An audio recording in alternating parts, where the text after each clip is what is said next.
Welcome to Mystic Realms Recap. Links are in the description below. Please show some love of the author and me.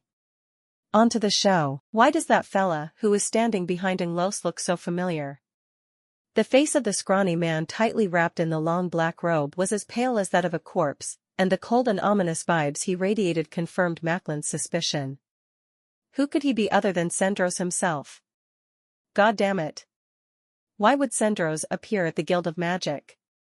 At that moment, Macklin's hair stood up. How could he not know who Sendros was? He was a necromancer well known in the recent decade, and had the ability comparable to legendary mages. Although he had not appeared in Felon Kingdom in the recent 10 years, his name was known to even young children. The massacre of Rotterdam was too famous that even the parents today used his name to scare their children. This time, Macklin was really petrified. It was not strange for Hoffman to be here, since the other time in the guild hall he'd admitted that he had bought a batch of herbs from Lin Li. As for Archbishop Inglos, his presence should be related to Anduin. Macklin knew that this archbishop owed Anduin a huge favor when he was younger. However, how could Sendros be here? Was he dreaming? He was a real necromancer, a semi-human monster. Apart from having a close relationship with Inglos, Macklin had not heard how he would ever lend help to anyone else. Even if Felix was talented and had a strong backing, how could this young mage aged 20 even get acquainted with a figure like Sendros? Wait a minute. Just when Macklin was stunned, he thought of something. Didn't Felix participate in a gathering half a month ago? Macklin remembered that the organizer of the gathering was the Pharmacists' Guild. If he did not remember wrongly, apart from having a massive background and impressive abilities, the three big shots in front of him had another similarity. That was, they were all true pharmacists.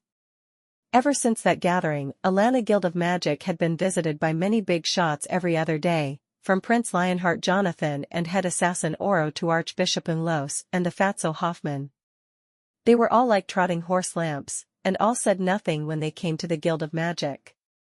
They only tried to strike meaningless conversations with Macklin and Aldwin, and asked about the recent talents from the Guild of Magic.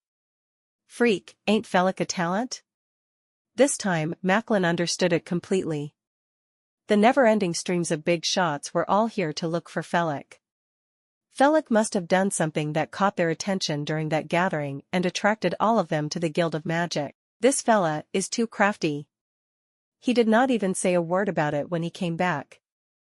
To even blabber about having traded herbs with Hoffman. Nope, I have to discuss this with Aldwin. The identities of the several men that came were even more unbelievable. They were all true pharmacists, and only high-ranking pharmacists could get close to them. Damn. Evil Felix must have hidden it very well. When he was at the Nightmare Mountains, Macklin heard for himself that fella had once given Anduin suggestions how to improve in pharmaceutics. He knew then that Lin Li must have had great abilities in pharmaceutics. However, Macklin did not expect that his ability was so high.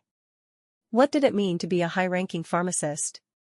He must have known hundreds of potion crafting formulas. With all this knowledge, to emerge victorious in a battle between archmages would be a piece of cake. Macklin scratched his head. He had indeed seen a monster. He really wanted to ask if that fellow was human. Not to mention that he reached the Archmage realm at the age of 20, he was also proficient in pharmaceutics and forging. With Lin Li being both a high-ranking blacksmith and a high-ranking pharmacist, Macklin would not be shocked if he were to see Lin Li give birth to a child one day. Take a seat inside quickly, Macklin invited the three men into the treatment room hospitably. However, he could not help but want to interrogate that fella after he got Oren cured. Inglos frowned the moment he saw Oren when he stepped into the room. Felix, I'm afraid to tell you that your friend's condition is really terrible. Yes, I know that. If I haven't guessed it wrongly, the injury on his body must have been caused by a fire element magical spell. That is nothing, though. Due to the presence of the dry soul curse, his life force has already been drained. Even if I use my holy light spell on him, the injuries on his body would not get better at all. Then could we wait for Mr. Hoffman to rid Oren of the curse before you perform the holy light treatment? That might work, but it must be quick. If not, after he loses more blood and his life force gets completely drained, only the Pope will have the ability to save him. I see. Lin Li nodded his head and turned to Hoffman. Mr. Hoffman, regarding the solution you've mentioned just now. Let me try. Hoffman walked in front of the sickbed and raised his right hand slowly. At that moment, his 5 plump fingers looked extremely agile, as though they had no bones inside them.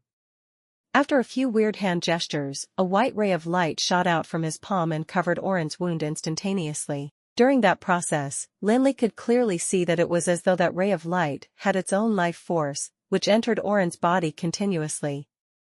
At the same time, the black smoke seemed to be triggered and moved vigorously. It was like a thick and dense gray cloud, carrying the stench of blood while covering Oren's wound. As the ray of white light grew brighter, the sweat on Hoffman's plump face grew more copious too. At last, his face grew as pale as Sandro's. Lin Li knew it was because he had exerted too much energy. Even though Lin Li knew little about curses, it was evident that Hoffman tried his best in dealing with Oren's curse. Those few minutes were enough to exhaust and turn him into a pallid man. His sweaty face turned ashen as though he had just run at least 10 kilometers. Shit, now I owe him a big favor. Hoffman was a real businessman. Since he was willing to drain his energy to save Oren, he would expect greater returns. It would be hard for Lin Li to reject his requests in the future. Bastard Gryffindor, I'm not going to forgive you. Lin Li muttered furiously under his breath. The thought of owing 3 big favors gave him a terrible headache. If there weren't so many people present, he would have taken his revenge on Gryffindor right and then. Felix, come here. While the 3 master pharmacists were toiling away, Master Felix called Lin Li over. What? Lin Li glanced at Macklin cautiously. He was prepared to face Macklin's interrogation as to how he'd managed to invite the 3 big shots at one go. Macklin would have guessed what he did during that gathering. Nothing much, I just wanted to have a chat with you. Alright. You don't need to ask me anything, I will tell you myself. That's right. I met them during the gathering at the Pharmacists' Guild. All of them wanted to get close to me as I'm knowledgeable in the pharmaceutical field. Hence, when I requested that they help me, they agreed immediately. Period. What else do you want to ask? Lin Li was very direct. He told Macklin of all that had happened. Fuck, only you know how many things you have hidden. Macklin cursed after listening to Lin Li's account. He glared at him unhappily, but he shook his head. But, this was not what I wanted to talk about. What? Lin Li nearly fell on his buttocks. So he had come clean with the old man for nothing? Who told you to act smart? The old man pursed his lips. Then, he asked Lin Li seriously, are you thinking of finding trouble with Gryffindor? Crap, that's a must. Lin Li burst out in rage upon hearing Gryffindor's name. He said through gritted teeth, didn't you see that he attacked Oren with pyroblast? If not for Oren's strong health, he would have died from that. How would he be able to have the strength to use any curse? That's right. That bastard Gryffindor owes a beating. Macklin cursed righteously. Yet, after that, he frowned again. But, Felix. You might not want to create a conflict with Gryffindor these 2 days. Why can't I? Lin Li frowned. Gryffindor nearly killed Oren with a pyroblast. Was this old dude forbidding him to find trouble with Gryffindor? Did he become senile due to his fear of Sandros? Lin Li, Oren, and Mason had been living together for the past 2 months. From the beginning when they started off clearing the tasks Macklin gave them, to struggling in the Shadow Glen together and being study buddies in the Omniscient Tower every day, and then learning from each other in the arena every other day together, their relationship had surpassed any normal friendship. They had become the best comrades and the closest brothers. Gryffindor's act of attacking Oren with a pyroblast was the same as him attacking Lin Li with it. How could he not avenge Oren? How could Macklin say that? Lin Li still remembered when they were at the Nightmare Mountains, when Bathriller's father, Archmage Aaron, wanted to attack him. It was Oren who rushed in front of him to defend him. How could Lin Li not avenge such a comrade, such a brother? Felix, listen to me. Why should I listen to you, Mr. Macklin? Gryffindor had injured my teammate. My teammate who had protected me from Archmage. Can you give me a reason not to take revenge for him? It's simple. Because that bastard Gryffindor is lucky. He has a mentor from the Supreme Council. So please do not get into a conflict with him, Macklin sighed. Do you know who is Gryffindor's mentor? Do I look like I care? Gryffindor's mentor is called Rosen. He's like your mentor Anduin, who had reached the legendary realm, and is one of the leaders in the Supreme Council. So what? Nothing. But, I have to tell you something. The relationship between Rosen and Anduin has not been very good these 10 years. Because they are the leaders of the Supreme Council, they have the chance to become the next arbiter of the council. If you were to beat Gryffindor up, the issue will spread and it will absolutely affect the competition between them. The Supreme Council is not like Alana Guild of Magic. They have terribly stringent rules and your actions might affect Anduin directly. Imagine, if Anduin were to lose to Rosen, would Rosen forgive you and Anduin as the new arbiter? Alana Guild of Magic might even become his target. I'm sure this will not be what you want to see.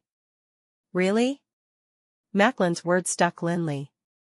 His frown loosened. But, when he looked at Macklin, he could not help but feel a little suspicious. Damn, do you think I don't wish to beat that bastard up? Let me tell you, my urge to do so is stronger than yours. Do you know why that is so? Oren's mentor is Ronald, a friend I have known for a few decades. When Oren first came to Alana, he had asked me to take care of his only disciple. Or why do you think I would put aside all my commitments just to become the trial mentor of you brats? What were my motives?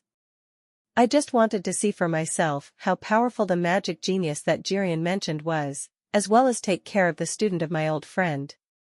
Alright, I must admit that your explanation is reasonable.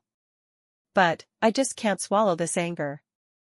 You'd better tell Gryffindor to hide well, and don't let me meet him in Alana. Actually, you do not need to put up with him that long, Macklin smiled slyly. After looking around furtively, he asked Lin Li in a low voice, "Did you hear about the rules of the finals?"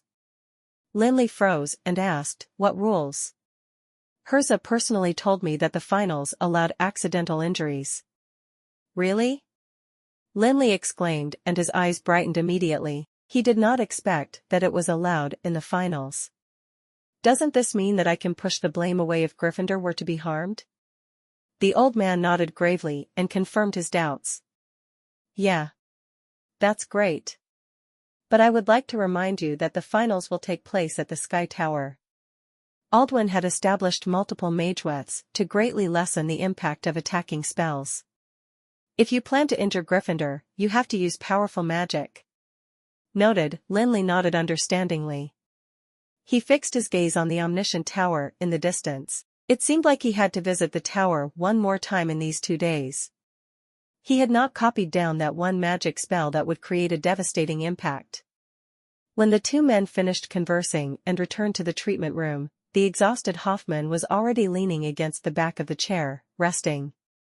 When he saw Lin Li entering the room, he told him breathlessly, "The dry soul curse is almost cured. I will leave the rest to Archbishop Los." "Thanks, Mr. Hoffman."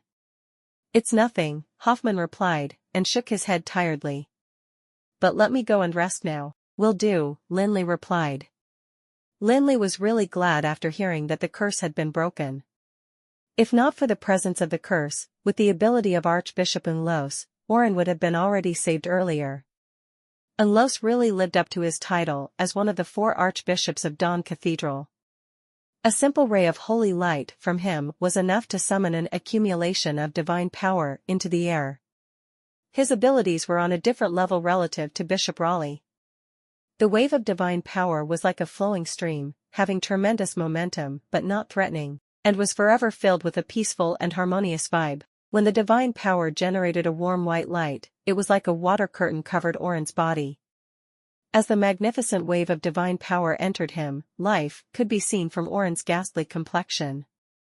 The wound caused by the pyroblast turned from blood red to pinkish. His muscles squirmed continuously and recovered quickly under their eyes. Amazing, Lin Li gasped. This was the first time he saw Los with his spells.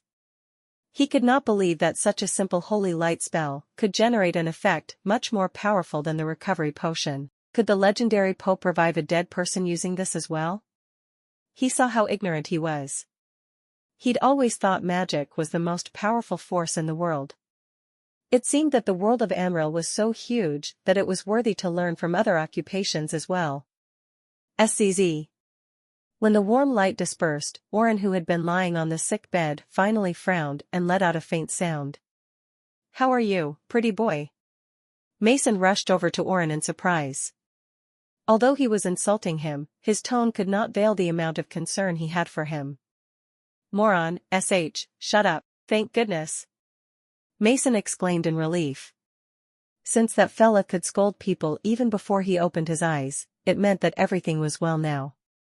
"Thank you, Archbishop Los," Lin Li said gratefully. Oren was finally dragged back from the edge of death. "You're welcome," Los said smilingly. He stood up and waved goodbye to Lin Li. "All right, Master Felix, your friend should be fine now. I still have things on with Sandros, thus I will be going back to Dawn Cathedral first." "Are you leaving already?" "I have no choice but to rush too." "Oh, yes, Master Felix, if you are free, you can visit me at Brilliant Shrine. I hope to ask you some questions with regard to pharmaceutics." "All right. I will definitely visit you when I have the time." When Lin Li entered the guild's treatment room, he saw Macklin pacing around the room anxiously. Perhaps it was due to Oren's serious injury, but Macklin's mood was seriously affected. The group of mages who wanted to visit Oren was standing far away from Macklin fearfully. Mason was the only person sitting by Oren's bed out of the 10+ people in the room. There was a cup of water in his hand. Lin Li told him to give that to Oren before he left. Macklin, who always liked to find fault with others, would definitely not target him now. "How is it?" Lin Li asked softly as he walked beside Mason. Mason sighed and replied, "He looks better, but is still unconscious." "Don't worry, I will think of a solution," Lin Li comforted him. Then, he called out to Macklin, who was pacing back and forth. "I say, Mr. Macklin, aren't you tired of walking around? Can't you stop and take a break? I have invited Los to look at Oren." "Huh?" Macklin gasped. He did not expect that Archbishop Los was the person whom Lin Li found. "Oh, yes. There's Hoffman too. Damn, this fella must have had a secret between him and Hoffman." From what the apprentice who returned said, the moment he showed the crystal card in Glitter Gold Bank, he got treated like a noble guest. When he mentioned he was there to look for Hoffman, people brought him to Hoffman immediately. There was zero obstacles in the process. It was as if it was absolutely normal for a random apprentice to look for Hoffman. When he saw Hoffman, this plump middle-aged man asked nothing at all. He called for a coach and followed him to the Guild of Magic without further ado. "Archbishop Los is here too?" Macklin asked. After all, Los was one of the archbishops of the Brilliant Shrine. Even if Macklin was really anxious about Oren's condition, he just had to go to the door and invite Los in all smiles.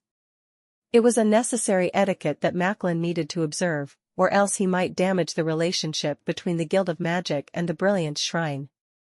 However, Macklin's smile froze the moment he stepped out of the guild. What the hell, Gryffindor had been in high spirits these 2 days. It so happened that he met Oren in the arena even before the finals. This was something he had not expected. Moreover, that moron was foolish enough to take the initiative to attack the guild steward despite being a trial apprentice. Even if he was killed, he could only blame himself for his own bad luck. Unfortunately, Mason, that fly, got in the way and took Oren away at the very last minute. The pyroblast that he had so carefully prepared couldn't be released in time.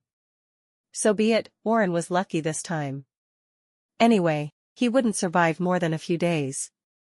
He was directly hit by the pyroblast, and in addition, Gryffindor had cast a curse at the last moment. Even if he didn't die on the spot, he wouldn't survive until the day of the finals. Better let me come up against that Jerosis country boy in the first round. I'll let him know, then, that there's also a distinction among the archmages. Gryffindor returned to his apartment in a cheerful mood. His teammates had moved out, so the room was exceptionally quiet. Now the whole apartment was Gryffindor's. The few chairs in the living room were placed at random. A huge crystal ball that was emitting a soft light was placed on the tea table. Gryffindor stood before the crystal ball and recited a spell hurriedly. Then there was only a ray of light, and a white-haired figure appeared in the crystal ball. Gryffindor, do you have some questions on magic you'd like to ask me, seeing that you've reached out to me at this time? The old man in the crystal ball looked to be in his 60s. He was gaunt and his face was covered in wrinkles. Other than a pair of keen eyes, he looked no different than an ordinary old man. Yes, Mentor Rosen. I've been trying to shorten the duration of my recitations, but I seem to be having some problems. Gryffindor quickly explained the difficulty. Rosen was still holding onto a crystal pen in the crystal ball. His eyebrows were furrowed as he drew a line on a blank scroll while explaining a principle to Gryffindor in a comprehensive and meticulous way. Shortening the duration of the recitation is the simplest way to improve mental strength, but it does not mean much to you. After all, the enhancement of the mental strength can't be done overnight. Another way is to analyze the structure of the elements repeatedly. The more you understand the structure of the elements, the quicker you can finish your spellcasting. Gryffindor continued with a few more questions. Rosen took time to answer all of them while still busying himself with the scroll. He seemed absent-minded, but his answers were succinct and precise. His explanations were in 1 or 2 sentences, but he always managed to hit the nail on the head. They were issues whose solutions Gryffindor couldn't figure out even after thinking for a long while, but he'd immediately show expressions of sudden enlightenment when guided by Rosen with a mere word. If Lin Li were present, he could probably make out what Rosen had drawn on the scroll. It was a title ManhwaRecap. This ManhwaRecap, which could increase the speed of mana restoration by several times, was not easy to draft. Only inscribers who attained a mastery level and beyond could understand its complete structure. It was well known to be extremely difficult to draw. Even Aldwin, who was known as the #1 inscriber in Felon, could not guarantee he'd succeed in every try, not to mention Rosen, who was giving pointers to his disciple while drawing the ManhwaRecap. Speaking of Rosen, he was indeed nothing but legendary. He came from the Fallen Leaf City's Guild of Magic, north of the Breezy Plains. His name first became known 40 years ago. At that time, Rosen had just turned 30, but he had already broken through to the Archmage realm. In a battle between the Fallen Leaf City Guild of Magic and the pirates, he'd killed a level 18 pirate with one strike, and his name spread throughout the Felon Kingdom at once. In the following 10 years, Rosen's prestige in the guild reached the peak. He had various virtues, powerful strength, meticulous mind, tactful management, that helped him establish an absolute prestige in the Fallen Leaf City Guild of Magic. Almost everyone thought that he'd be a strong candidate for the next president. Even the then president of the guild had once said in public that once he stepped down, Rosen would be the one to oversee the Fallen Leaf City Guild of Magic. However, Rosen made a surprising decision at that time. He gave up his position of the future president of the guild and applied to the Supreme Council in the hope of entering the library to study. With his position in the Fallen Leaf City Guild of Magic at that time, the Supreme Council naturally could not refuse his request. Less than a month after the application was filed, Rosen was admitted into the library. He'd stayed there for 3 years, and by the time he'd left the library, he already had the strength of the level 18 Archmage. Later, he'd received an invitation from the Supreme Council and entered into the center of power that all mages of Amril dreamed of. Over the next 3 decades, Rosen climbed higher and higher up the ladder at an astonishing speed with his own abilities. To this day, he remained one of the 10 leaders in charge of tens of thousands of mages, and there was good chance that he could go one step further and become a new arbitrator in the near future. But there was something odd about him. Rosen's name had been heard in most parts of Amril. However, no one really knew exactly what kind of person Rosen was. Others would more or less have some sort of desire. Even Anduin, someone who was indifferent to almost everything in the world, had a near-fanatical passion for pharmaceutics. But Rosen seemed like an ascetic. Apart from the most profound knowledge of magic, he would never be interested in anything else. He did only two things after he was admitted into the Supreme Council. One was to accept Gryffindor as his disciple, and the second was to compete for the seat of the arbitrator. Other than that, he seemed to stay in his research room forever, dealing with all kinds of mageweths. By the way, Gryffindor, after answering these questions one by one, Rosen smiled again and asked Gryffindor with great interest, I seem to have heard recently that another young archmage was born in Alana Guild of Magic. Yes, Mentor. Tell me about it. Okay. He's called Felix, probably about 19 to 21 years old. He's from Jerosis Guild of Magic. To be honest, he shouldn't be considered a real archmage with his strength. I've met him once 2 weeks ago. If I were to have a duel with him, I believe he wouldn't be able to last more than 10 minutes. Tell me where you got this confidence from. If I'm not mistaken, this person's strength does not belong to him. He had suddenly acquired it by virtue of some luck or other reason. I can clearly feel the magical wave emanating from him isn't at all pure. In other words, he can't manipulate his strength very well. And what's important is that while he could acquire his strength at once, knowledge is different. Even though he has the strength of an archmage, he doesn't have enough time to learn the knowledge an archmage should possess. He is far from being a real archmage. I am confident of defeating such an opponent in 10 minutes. Not bad, Gryffindor. You've become more meticulous. Thank you. But, you seem to forget something. At this point, Rosen's smile disappeared and was replaced with a somber expression. What you've said happened 2 weeks ago. How can you be sure that he still hasn't gotten a grasp of his own strength after 2 weeks? Impossible, Mentor Rosen. I remember clearly that this fellow was only a level 9 mage at the start of the trial. It's a 6 levels ascension, from level 9 to level 15. Even the most impressive genius couldn't have been able to adapt to such an incredible speed of improvement. Moreover, if he's really a great genius, how could he still be stuck at level 9 at the age of 20? He should have broken through to the realm of the magic shooter with his own efforts, and not make the leap to an archmage by a strange encounter. That sounds like a good analysis. But if you were to go to the finals with this thought, you'd probably be inviting trouble to yourself, Rosen smiled. He was generous with his patience to his only disciple. Now, listen to my analysis. Perhaps you'll change your mind after listening to me. Yes. From what you've said, this fellow has made the leap from level 9 straight to level 15. Yes, it's a far cry. But you seem to have forgotten that the amount of mana a person can hold is limited. The stronger your mental strength, the more powerful your mana will be. The mana of an archmage is almost 100 times that of a level 9 mage. Do you know what it means? If we were to liken magic to water, then a level 9 mage can only fill a small bottle, while an archmage can fill a bucket. Think about it, what will happen if you force a bucket of water into a small bottle? The bottle will burst. That's right. Then, can you tell me, did that archmage called Felix burst? No. Gryffindor pondered, but was still unconvinced. It could be because of luck. Rosen smiled. You're still insisting on luck. Gryffindor, I hope you remember that there has never been a really lucky person in the world. There is an inevitable principle behind every seemingly lucky encounter.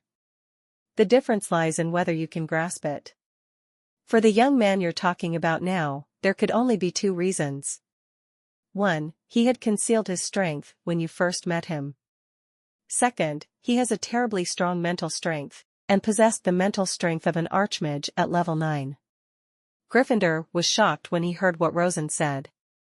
He was about to open his mouth to make a response when he heard Rosen's voice coming from the other end again. In either case, I'm afraid it's not good news for you. There's nothing to say about concealing his strength. It wasn't a big deal that he managed to hide it from you, but he managed to hide it from Aldwin. Did it not cross your mind how he could conceal it so well? As for the second possibility, it's even more terrifying to think about it. Mental strength is the most important thing to a mage. If one has a unique advantage in mental strength, then he's an out-and-out magic genius. This advantage will give him an estimable edge in a battle between two mages. He'll have a faster spellcasting speed and a faster mana recovery time. He can even ignore the danger of the bite of mana and impose powerful spells that you could never imagine. Such an opponent can't be handled in 10 minutes. Mentor, you mean, I should have a fight with him before the finals, just like how I did with Oren? No, I've never said that. Oren and Felix are two different people. You should never put them together, otherwise, you'll land yourself in hot water. Why? This time, Gryffindor was really astonished. He could admit that Felix was a genius. It was a fact that he was a 20-year-old archmage, after all. This was something that he couldn't deny. However, Gryffindor would never believe that he'd land himself in hot water if he laid a hand on Felix. He was the #1 magic genius in Felon, and a disciple of a legendary mage. He even held the position of a steward in the Guild of Magic. He was second only to Aldwin and Macklin, and held the same rank as Darien. What was Felix to him? He was merely a country boy. So what if he had the strength of an archmage? So what if he was Macklin's trial apprentice? Surely Macklin wouldn't go all out with him over a trial apprentice? As for the Gerosis Guild of Magic, they were too insignificant to be considered. What could that fat Girion do? Only one word from his mentor would send that fatty straight back to Gerosis. Are you thinking that you could confront him without a care for nobody because he's a mage from Gerosis, who's got no background or status? Gryffindor did not speak, but the indifference on his face revealed all his thoughts. Gryffindor, it really didn't occur to me that you're still so filled with pride. Have you forgotten how you lost to Oren back in Rotterdam Guild of Magic? It was a moment of carelessness. That's a ridiculous excuse, Rosen burst out laughing in the crystal ball.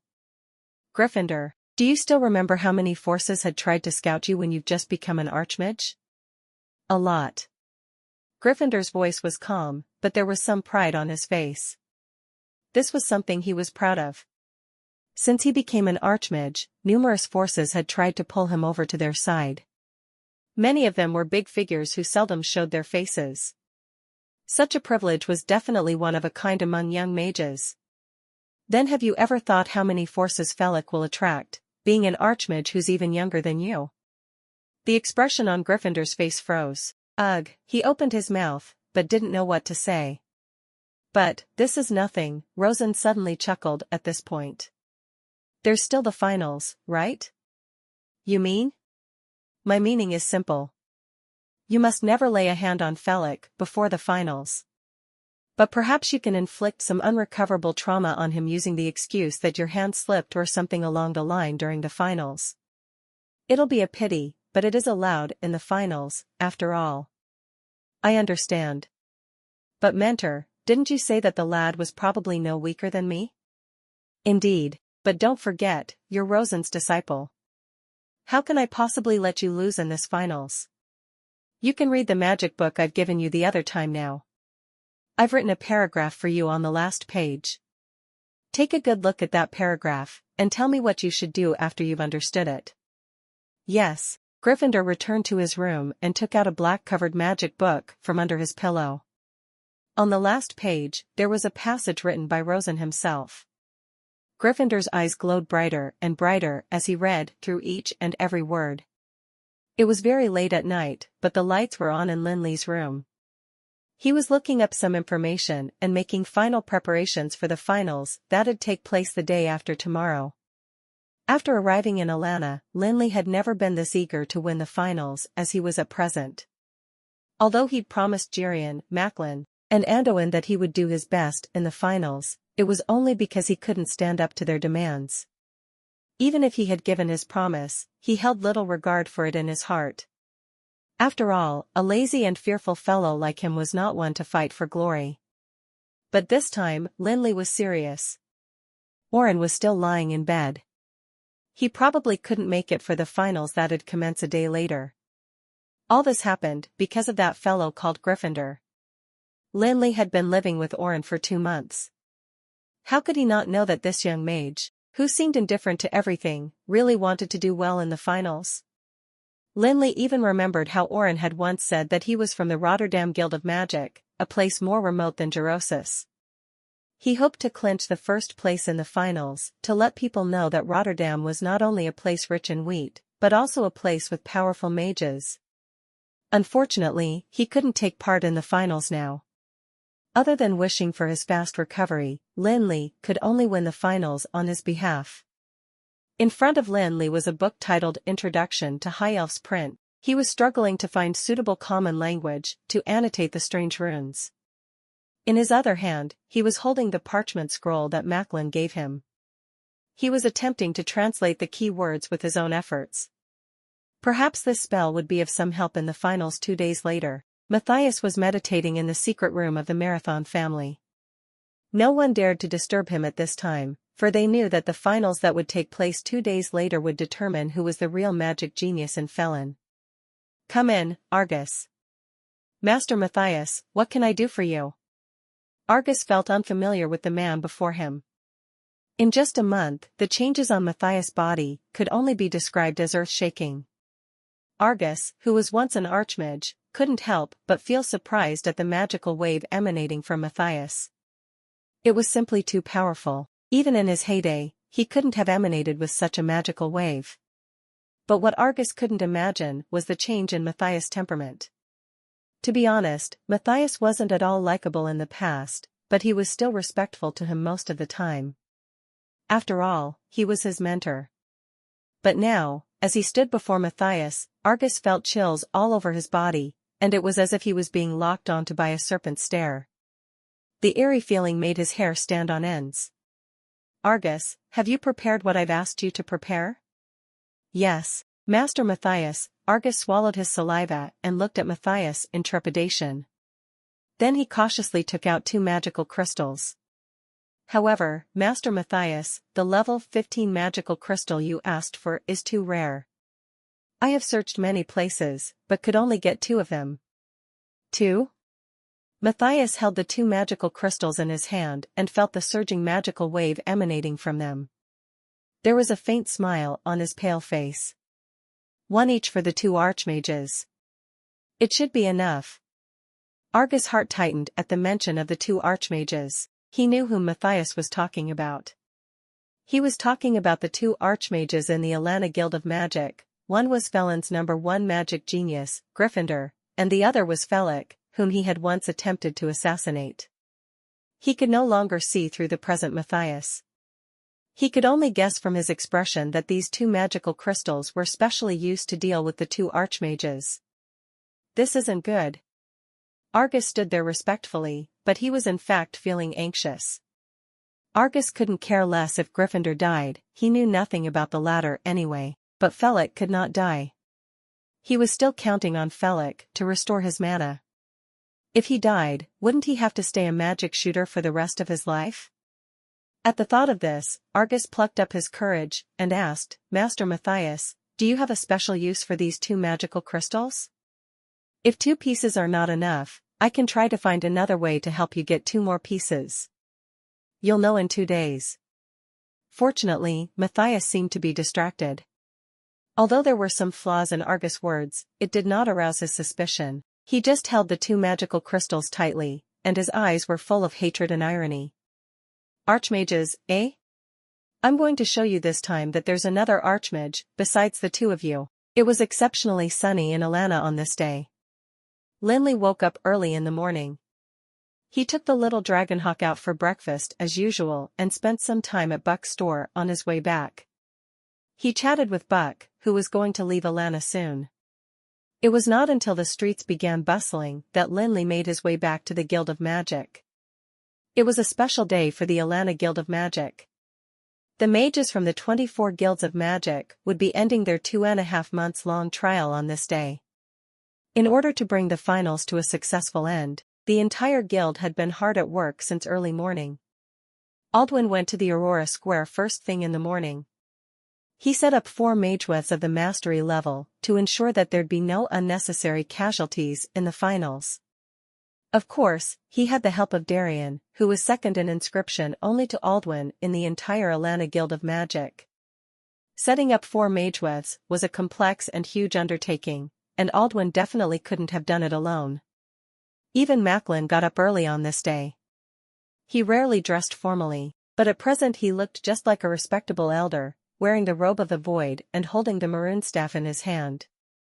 Granted, he looked like a respectable elder only when he wasn't telling anyone off. Lin Li walked all the way back to the dormitory. Just as he was walking to the stairs, he heard a string of curses. Get up at once. F***ck, look at the time now. You guys are still sleeping? Are you humans or pigs? Macklin's voice was like the roar of a magical beast. Not to mention Mason and Oren getting stirred from their slumber. Even Kevin, who was in the adjacent dorm, quietly poked his head out of the door to see what was going on with a sleepy face. Mason rubbed his eyes, bewildered. What? Damn it, you are a pig. Look at the time. You still have the guts to ask me what? Open the windows and take a good look. The sun has long been up. You'd better get yourselves ready. Surely you don't think that the finals won't commence without you, Master Mason? After Macklin was done lashing out at Mason, he turned to look at the sickly Oren. And you, don't think you can sleep in just because you're not participating in the finals. Go wash up, and keep your spirits up. Don't let Gryffindor, that little bastard, see you look like a joke. This old fogey. Lin Li stood at the stairwell, watching Macklin's crude manners from a distance. He gave a suppressed laugh. The old fellow was born to offend people with his words indeed. He had actually meant it well, but the words that came from his mouth couldn't sound any nastier. How could Lin Li not know Oren's character after having lived together for the past 2 months? He was prideful and introverted, and kept everything in his heart. He wouldn't even confide in Lin Li, who was the closest to him. After being wounded by Gryffindor, Oren seemed to have changed little, but those who knew him well knew that the proud genius mage had been depressed a lot. Fortunately, Macklin managed to divert his attention. Although his words were vulgar, they worked quite well. After hearing the old man's words, Oren's eyes seemed to liven up. He nodded silently and went back to his room to tidy up his things. Kevin stuck his head out of the room and called out lightly, Felix. Kevin. What's the matter? Are you going back to Gerosis after the finals? I'm afraid not, Lin Li pondered, and there was some hesitation on his face. I promised Anduin to go somewhere with him. It might take a few days. Oh, I see, Kevin didn't say much, but the disappointment was apparent on his face. Why? Do you have something to tell me?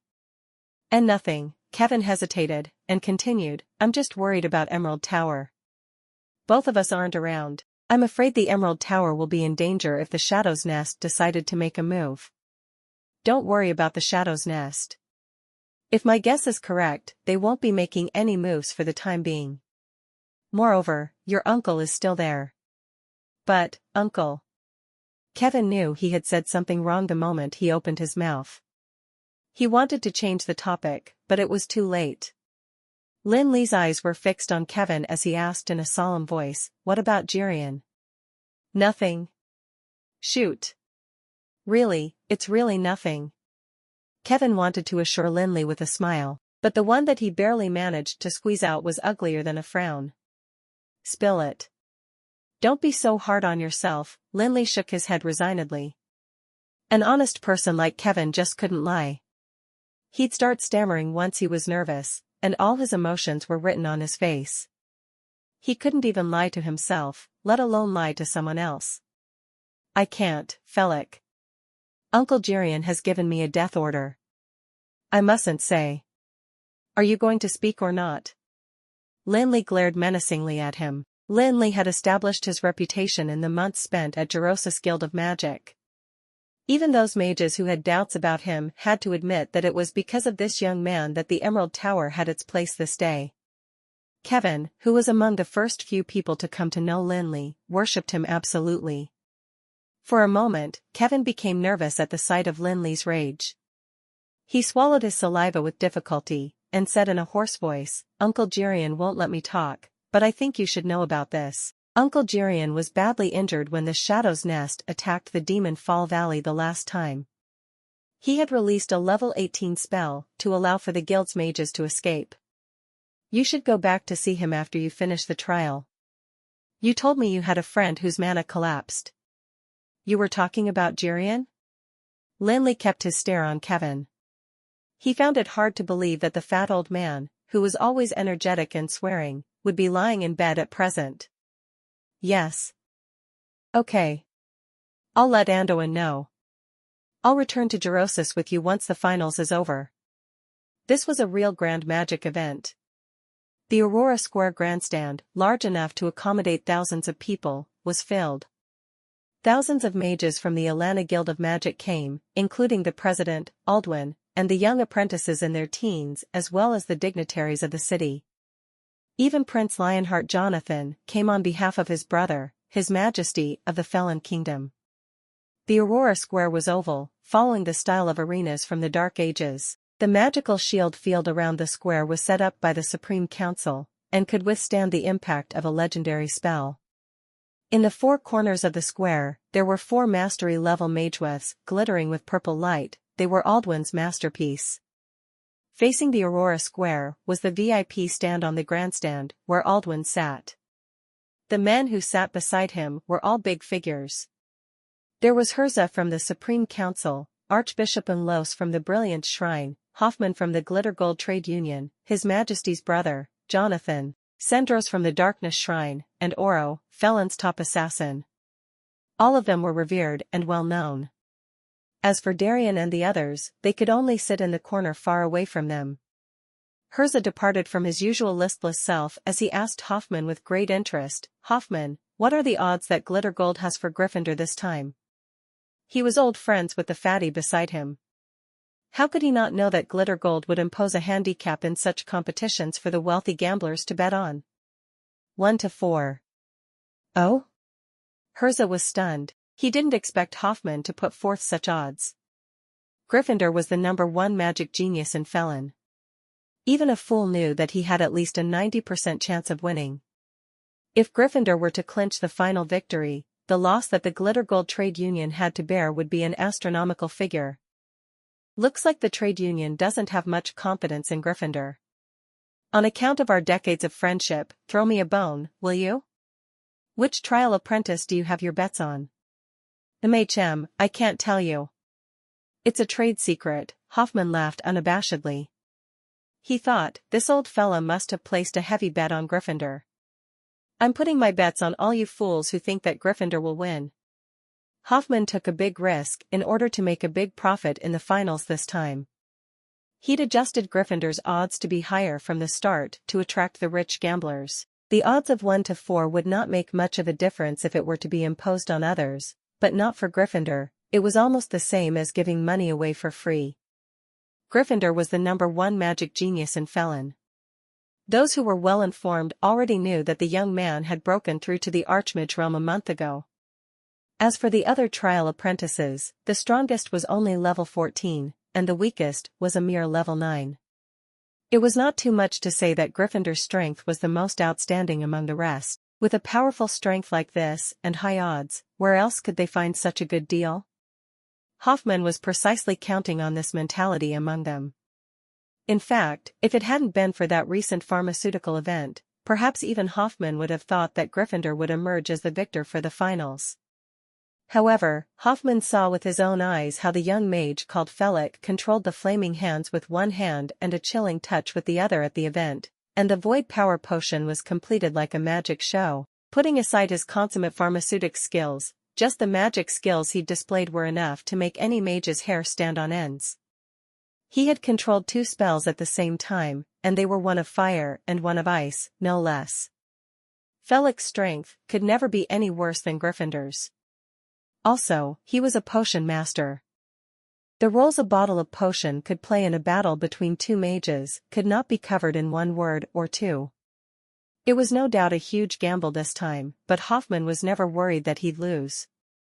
He was too confident in that young mage called Felix. Of course, Herza would never understand this. He watched as the young apprentices entered the Aurora Square, trying to discern which of them the Glitter Gold Trade Union had their eyes on. Mason looked at the thousands of spectators on the grandstand and was trembling all over. He was waving ostentatiously at them while saying, "Fellow, I'm feeling very nervous." Macklin walked past them just then, and he sniffed at Mason's words. "What's there to be nervous about? You'll be out in the first round, anyway. If you have the time to be nervous, why not use it to think about how to lose decently?" Mason tried hard to suppress his displeasure. After Macklin left, Mason muttered through clenched teeth, "I won't lose. I'll advance to the second round and drive you up the wall, you old bastard." While Mason was muttering away, Aldwin stood up from the VIP area. The old man seemed to have some sort of charisma. The whole place quieted down as soon as he stood up. Aldwin's voice wasn't loud, but it was just enough for everyone to hear him. "The 2 months trial will end today. We'll be witnessing the birth of the strongest trial apprentice soon." After Aldwin's simple opening remarks, it was Herza who announced the rules. The rules were not complicated. It'd be a one-on-one elimination, the winner of each round would advance to the next, and the loser would pack up and leave.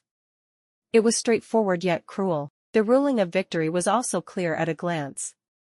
Being forced out of the battle area, or voluntarily admitting defeat, would be considered a loss. Being hit by a spell beyond level 10 would also be considered a defeat.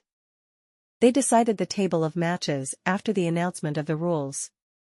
Lin Li was neither lucky nor unlucky. He drew a level 12 magic shooter as his first opponent. On the contrary, Mason was in luck. After taking a look at the table, he realized that he was up against a level 8 mage who had joined the three of them in completing the task in Shadowglen. Oh, he was a level 9 mage now. But this wasn't much of a difference to Mason. Whether it was level 8 or level 9, the mage wasn't his opponent. Mason was a level 11 magic shooter. If he couldn't even take down a level 9 mage, he'd be better off selling bean-curd skin instead. Ha ha ha ha. Let's see who still dares say I can't pass the first round. Mason chuckled smugly, and looked at Macklin with a challenging expression. Beware of ending up in the ditch. Macklin pursed his lips and cursed viciously. Knock on wood. Take a seat first. I'm going up. Lin Li stood up as the two men were still bickering. His match with the level 12 magic shooter was the first one up. EAD new chapters on no/v/e/ln.com. Lin Li's opponent was from the Lordaeron Guild of Magic.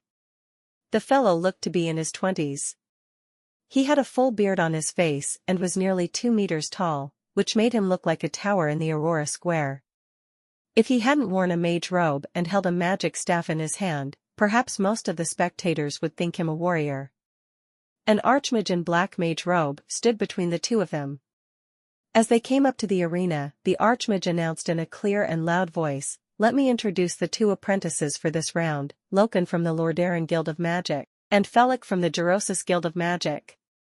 At this moment, Lin Li's face revealed a hint of surprise. Could the fellow before him be the battle mage from Lordaeron that Anduin had once mentioned? He remembered Anduin had once said that Lordaeron was near the frozen highlands and bordered the territory of the savages. Over the past 1,300 years, the combat skills of savages had been continuously introduced into Lordaeron, and the magic knowledge of human beings had been constantly disseminated in the highlands. As a result of the exchange of knowledge between the two sides, an unconventional kind of battle mage had emerged. Magic and martial arts, knowledge and the physical body seemed to be two incompatible pairs. But they had found complement in the battle mages, and that resulted in an explosion of amazing power. People who studied the battle mage profession were regarded as insane at the start, but as the power structure of the battle mages matured day by day, these people who were good at both magic and martial arts soon became an indispensable force in the Felon Kingdom. Hoffman's eyes were agape as he said incredulously, F***ck, how can such a monster appear? He couldn't believe what he saw. That young mage's luck was unbelievable. He had encountered a battle mage in his first round. This was no joke. There hadn't been a battle mage in 100 years, and how many people knew how terrifying the youngsters were nowadays? Damn it. I've gotten myself into hot water now. Even if the genius pharmacist had the strength of an archmage, Hoffman wasn't sure he would win the duel. The existence of the battle mage was simply too mysterious. A little carelessness might end up resulting in a lifelong regret. When the power structure of the battle mages was just established and people didn't know much about them, countless people suffered huge untold losses in front of these magically and martially adept fellows. Herza sat next to Hoffman, so naturally he'd have noticed his every move. The moment he saw Hoffman's expression change, a thought immediately came up in his mind. However, he didn't expose it on the spot, but instead chuckled, and asked, "How's that, Hoffman? What do you think of this round? What's there to see? Are battle mages that impressive? Don't be so sure that the fool's going to win. Let me tell you, as long as the other fellow grasps the fool's weakness, he'll be beaten into a pulp immediately." Hoffman's eyes were fixed on Loken. He was dying to fight and win on behalf of Lin Li for this round if he could. Unfortunately, the rules didn't allow for that. Heh heh, Hoffman's expressions fell into Herza's eyes, and he promptly grasped the situation. The old fellow was gloating smugly. That kid's misery is about to start. He's at most a level 12 magic shooter. He can't possibly win being up against a level 12 battle mage. Nonsense, Hoffman shot him a murderous glare, but it was obvious that his confidence was shaken. He wasn't worried about the level 12 battle mage, for the genius pharmacist was an archmage after all. Hoffman was afraid that the archmage was unaware of the strength of a battle mage, and if there were any mishaps, Glitter Gold Trade Union would lose tens of thousands of gold coins. Hee, Herza giggled, and said nothing more. His murky eyes were fixed on the exceptionally young trial apprentice on the Aurora Square. Just as Hoffman was all keyed up, the two men on the Aurora Square were ready. Lin Li held the ether staff tightly in his hand, taking in the enormous mana emanating from it. The dragon's eye inlaid on the tip of the staff was giving off soft light in the sun. This staff was made by Anduin back in the Twilight Forest. It was the first time Lin Li was using it. He had to admit that Anduin was truly generous to him. Lin Li was unaware of something at the beginning. It was only when he received the staff after his return from the Cinder Woods that he realized Anduin had used a precious branch of the wisdom tree as the staff's main material. The wisdom tree was grown to make staves since the Dark Ages, because it not only contained enormous mana, but also had extremely high sensitivity to magical elements. Unfortunately, the war that broke out in the Dark Ages destroyed 6 of the sky castles, causing the magical elements in Amril to go out of control. After losing the nourishment it needed to survive, the only wisdom tree disappeared along with the high elves in the long river of time. Every branch from the wisdom tree that existed to this day had been passed down from that era, and each of them could be said to be a treasure of its own kind. If Lin Li were to try and sell the staff in his hand, countless of mages would be vying for it at his doorstep. Perhaps even the experienced profiteer, Hoffman, wouldn't be able to estimate its real value. If they were to put a price tag on the ether staff, it'd probably be priceless. With the branch of the wisdom tree, a fist-sized dragon's eye, and 3 magewiths drawn by an inscription guru, who would have the guts to evaluate such a sick piece of staff. However, the sick staff only attracted a burst of ridicule when it was taken out. No way, the dragon's eye looked too outmoded. 9 out of 10 mages would say it was an amber stone, from the soft yellow light, faint magical wave, and its fist-like size. As for the remaining one, he probably didn't even know what an amber stone was. This can't be real. Felik was someone who defeated Macklin, how could he take out such a staff? Look at that amber stone. Isn't that only used by magic apprentices? To hell with it. How would I know? I can't fathom how he'd set an amber stone on the staff. Surely the Gerosis Guild of Magic couldn't be that down and out? Maybe it's really true. I'm sure you know about Gerosis. The place is so poor that even a fly won't settle there. I've heard that the mages there can't even afford a meal. Oh, right, you've seen the mage robe Felik wore the other time, right? He couldn't even bear to throw it away even when it's so worn and old. I heard that Macklin had given him a more decent robe to wear after that. That bad?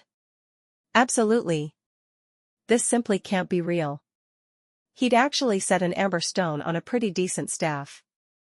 If he really couldn't afford one, he could negotiate with the guild. He's someone who defeated Macklin, after all. Surely the guild won't mind lending him some money, you're asking me?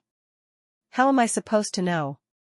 The mages in the audience began to talk about the ether staff as soon as it was taken out. For a moment, the Aurora Square was buzzing with discussions. It was as if thousands of bees were flying about at the same time. Even Hoffman was confounded. What was Felix thinking when he set the amber stone on the staff? Haha, this kid is interesting. I must have a talk with him after the finals. What was he thinking? He actually took out a staff inlaid with amber stone in finals like this. Herza watched the two men in the square with much amusement. His eyes were already narrowed into slits with laughter. What do you know, you old fogey, Hoffman cursed in exasperation. However, he couldn't help but feel anxious. For a mage, the staff was the most crucial magical weapon. A good staff could bring the strength of a mage into full play, whereas a lousy staff would send the mage into passivity from the beginning. Undoubtedly, Felix was holding a lousy staff at present. Hoffman was utterly regretful. If he'd known things were going to end up like this, he'd have chosen to be on the conservative side and impose the handicap on Gryffindor instead. The little bastard was seen with a radiant smile on his face. He must have gotten a good draw for the match. Look at Felix, then. He had encountered a battle mage in the first round, and he had actually taken out a staff inlaid with amber stone. If it weren't for the many pairs of eyes around him, he'd have kneeled before Felix and say, "My lord, can you take this seriously? This is a business that involves tens of thousands of gold coins.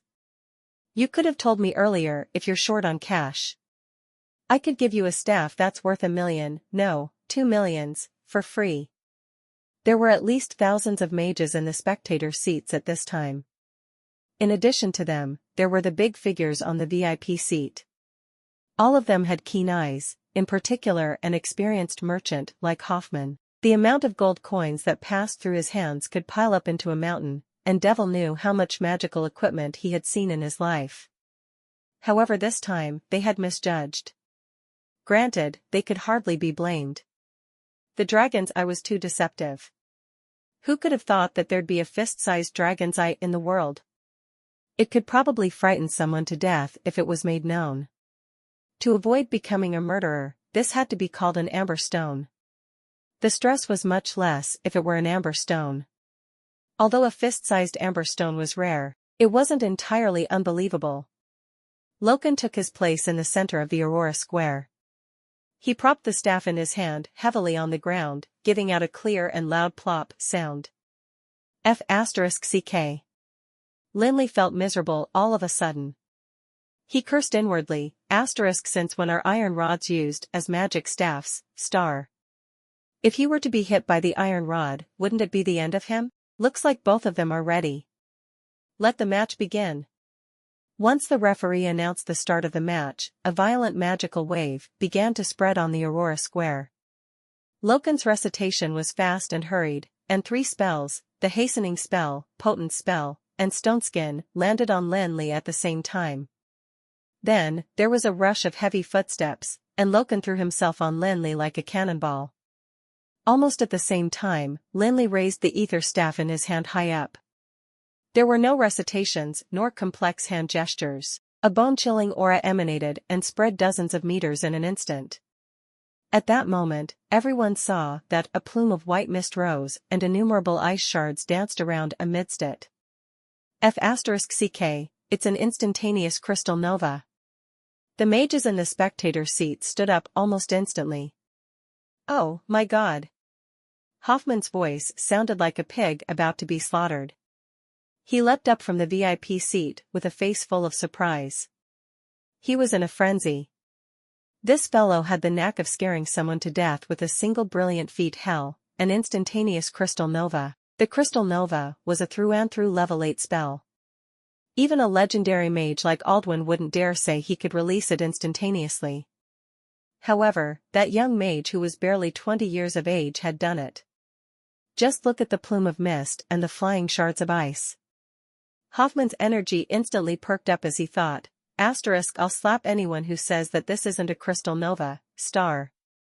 This isn't crystal nova. Unexpectedly, there wasn't even enough time for Hoffman to turn the idea around in his mind when Herz's words reached his ears. Bloody hell, old fogey, you're doing it deliberately, aren't you?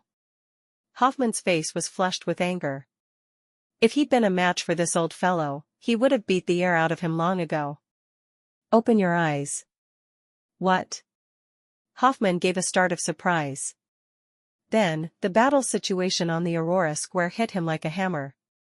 This was not the crystal nova, indeed. The bitter cold aura spread, but it didn't erupt into an astonishing frostbite. 3 sharp sounds tore through the white mist successively. Damn, Master Felix is insidious. Hoffman was someone with vast experience. He immediately knew what was going on when he heard the 3 deafening sounds in the air. 9 out of 10 people would think of that bone-chilling cold as an instantaneous level 8 spell. But, in fact, the real killers were the 3 icicles that were hidden in the cold. It was unknown how Master Felix had rearranged the elemental sequence of the crystal nova so that the level 8 spell was camouflaged as an instantaneous spell. Just when everyone was struck with terror by the camouflage, the 3 icicles had advanced secretly under the foamer's cover. Perhaps no one could have thought that there was such a scheme behind this attack. Almost everyone thought that the battle mage was done for. The distance between the 2 of them was too short. In addition to the crystal nova as a cover-up, he couldn't have avoided the 3 icicles. Dang, dang, dang. However, what followed were 3 loud stomps. The whole Aurora Square fell into silence in an instant. F***ck. Lin Li's heart tightened. That fellow's physical strength was beyond his estimation. The 3 icicles seemed to have been shot into a frost shield instead. Even a magical beast with thick hide wouldn't have been able to withstand it. Fortunately, he had the strength of an archmage at present. The 3 icicles had missed unexpectedly, but his response was nonetheless quick. The moment the 3 stomps sounded, Lin Li had already cast a power of repulse. The target of this spell was not Loken, but the ground beneath him. Boom! A muffled explosion rang out after a surge of mana. The huge recoil of the power of repulse sent Lin Li flying. With the help of the recoil, Lin Li withdrew to a distance of more than dozens of meters away in a moment. Almost concurrently, Loken's staff came down heavily on the ground. Rubble spattered instantly. The power of the instantaneous outburst was no less than a level 5 spells. A chill ran down Lin Li's spine, despite being in the air. If the staff were to land on him, wouldn't he be crushed to pieces on the spot? This won't do. I'll have to defeat this fellow as soon as possible. I'll only be in greater trouble if this drags on. Lin Li released a levitation spell just before he was about to land on the ground. The release of the levitation spell was extremely concealed. Air element surged just less than half a meter from the ground, bringing Lin Li to land lightly on the ground. No one managed to see the release of this spell as Lin Li had landed too fast. No one had noticed that he had cast an archmage-level spell in less than just a second's time. Loken didn't feel discouraged at all that his attack had missed. He raised the heavy staff high and approached Lin Li with speed brought by the hastening spell. At this moment, Lin Li was reciting a spell. The gem on the ether staff was glowing, and an enormous mana flowed through the branch of the wisdom tree into his body. To hell! The mages who knew their stuff could no longer sit still when the hurried recitation fell into their ears. They found it hard to believe that a mage barely 20 years of age could cast a spell like this. Old fogey, did you see it? Hoffman was totally excited. He was grabbing onto Herza with his fat and thick hands, shaking him with all his might. See it? This is the level 12 mage you were talking about. Ha ha ha ha ha. I see it, I see it. Herza was getting on edge. How could he stand all the vigorous shaking? He was giddy from the grabbing and shaking, and was desperately trying to break free of that thick, fat hand while trying to speak. To hell with it. How is this possible? Boom. While the spectators were thrown into a frenzy, another explosion sounded from the center of the Aurora Square. Fire dragons charged fiercely at Loken with their fangs bared and brandishing their claws. Flaming storm? Loken grabbed the staff with both his hands, and a sneer appeared on his face. Looks like this is all to the fellow who has once defeated Macklin. After all that preparation, he merely released a flaming storm. Surely he didn't think that a level 12 battle mage could be defeated by a level 8 spell? Moreover, was he just an ordinary battle mage? I have the blood of the savages flowing in me. Go to hell. Loken roared and pushed himself off the ground. He was like a tower falling from the sky, holding his staff high in the air and coming down with a tremendous force. But in the next moment, the ferocious expression on Loken's face suddenly changed to one of fear. He clearly felt that besides the compelling fire magical element, there was another force influencing him quietly. The force wasn't strong, but it was absolutely lethal to him at present. Bloody hell, it's the darned magic quell. Although Loken had realized something, there was no way he could use his magic in the air. He couldn't even slow down his descent a little. He could only watch the magic spell on him disperse quickly, and in an instant, he was like a naked baby facing the ferocious fiery dragons. Then, in a moment, countless fire dragons swallowed Loken, who was without the protection of any magic spells. Although he was a battle mage and had the blood of the savages, these could only help enhance his magic's effect and reduce the damage he'd suffer. These things couldn't give him immunity to spells. The dispersion of the amplifying spells meant that he was reduced to nothing. How come there were 2 spells? In that moment, Loken only had time for one question in his mind. Before he could figure it out, he felt the world spin and was knocked out cold. See that, old fogey? This is the level 12 battle mage you were talking about. Hoffman didn't bother hiding his elation. He laughed uncontrollably as he patted Herza on the shoulder. I must be blind, Herza admitted generously. There was no embarrassment on his aged face at all. The young mage called Felik was simply too outstanding. Although he had used some low-level spells, he was perfect in terms of his spellcasting skills. Not to mention the Alana Guild of Magic, even the people from the Supreme Council couldn't have done it better than him. Herza sat down, and quietly asked the fatso next to him, Hoffman, you know this kid? Heh. Hoffman was extremely pleased with himself, and his cocky laughter got even more out of control. How could Hoffman tell him? A once-in-a-century genius pharmacist like Lin Li would be a highly sought-after individual.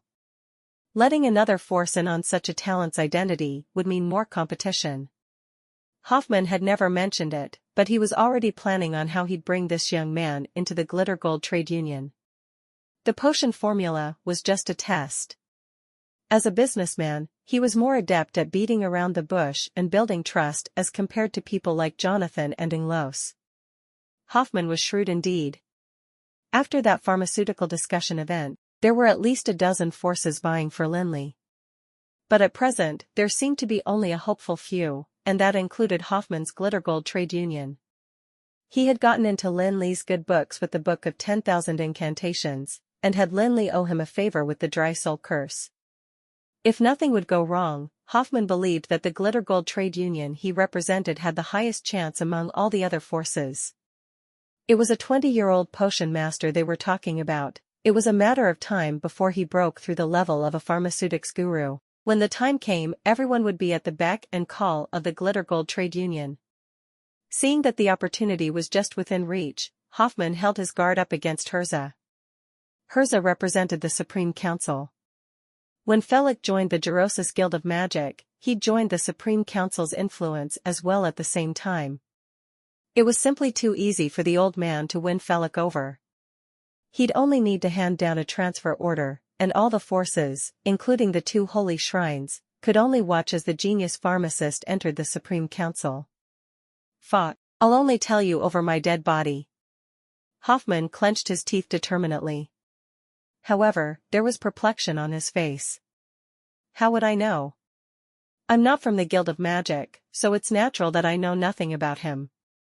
Old fellow, don't be so quick to suspect me, all right? Cut it out. Herza didn't believe it at all. He knew the fat man too well. He might look honest and candid, but was in fact ill-disposed at best. If there were to be a truthful sentence coming from his mouth, it would be a miracle. This is a trade secret. I can't tell you even if you ask. Hoffman began to act shamelessly. He'd use trade secret as an excuse regardless of what Herza asked. There was nothing Herza could do despite being someone who held the highest position in the Supreme Council. The only thing he could do was to glare hatefully at Hoffman and curse, "Fine, you won't say? I can fucking see for myself." As the two men were talking, the battle on the Aurora Square was drawing to an end. Aldwin stood up from the VIP stand. The winner for the first round is Felik from the Gerosis Guild of Magic. Clap, clap, clap. Applause thundered in the Aurora Square. Thousands of mages stood up one by one to salute the winner with warm applause and cheers. In the world of magic, the strong were always respected. The mages would never hold back their applause for a real powerhouse. The battle was amazing. The young man from Gerosis had only used low-level spells throughout the battle, but all the mages present were not blind. How could they not know what these low-level spells meant? Since the insidious crystal nova, everyone knew that the young man's spellcasting skill was no worse than that of many archmages. Although the elemental structure for the crystal nova was simple, it was not easy to rearrange it. Who would dare to risk it without a profound understanding of the essence of magic and a precise control of mana? It was easy to trigger the bite of mana with a single slip. Moreover, he had done it with so much ease. There hadn't been any hesitation at all as the crystal nova was released with a lift of his hand. Granted, the outcome wasn't too satisfactory. However, this had nothing to do with magic. The battle mage was an anomaly, let alone a battle mage with the blood of the savages. They possessed an innate brute force and a powerful resistance to magic. Their resistance to magic, in particular, was terribly enhanced after they had cast various amplifying spells on themselves. These battle mages were said to be able to withstand spells up to level 10 with their bare bodies. With this, the 3 icicles that Loken had received were considered nothing. Moreover, the magic quell and flaming storm that followed were the real highlight of the battle. If they were to use an adjective to describe their feelings, it would be amazed. To cast both a level 8 flaming storm and a level 5 magic quell was so difficult that even archmages would flinch facing such a task. In order to control such a perverse casting skill, it'd need at least years, if not decades, of repeated studies. Only then was it possible to divide one's mental strength to control 2 kinds of mana at the same time. It seemed easy to release 2 kinds of spells in this subconscious state, but it was in fact akin to dancing on the tip of the sword.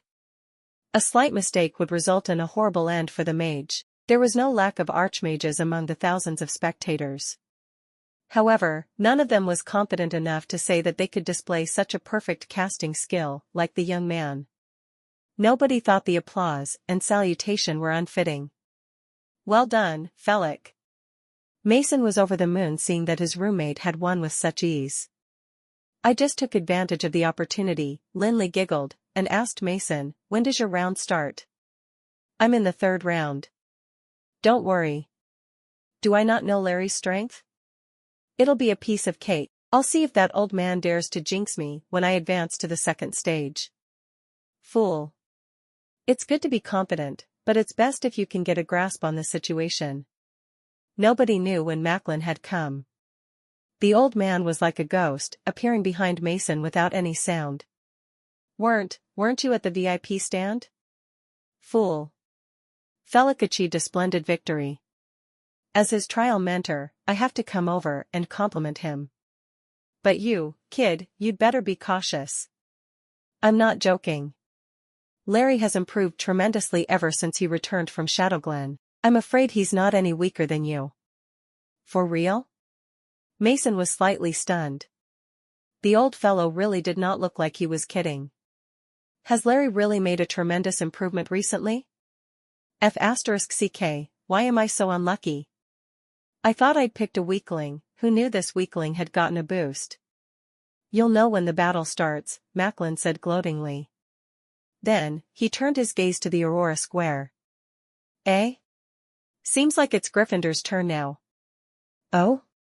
Lin Li followed Macklin's gaze. and saw Gryffindor walking to the center of the square with a smile on his face. His opponent was someone Lin Li knew. He was Fedric, Sarson's teammate in the Shadowglen, and the one who had wanted to fight Lin Li. Lin Li lost interest seeing that Gryffindor was up against Fedric.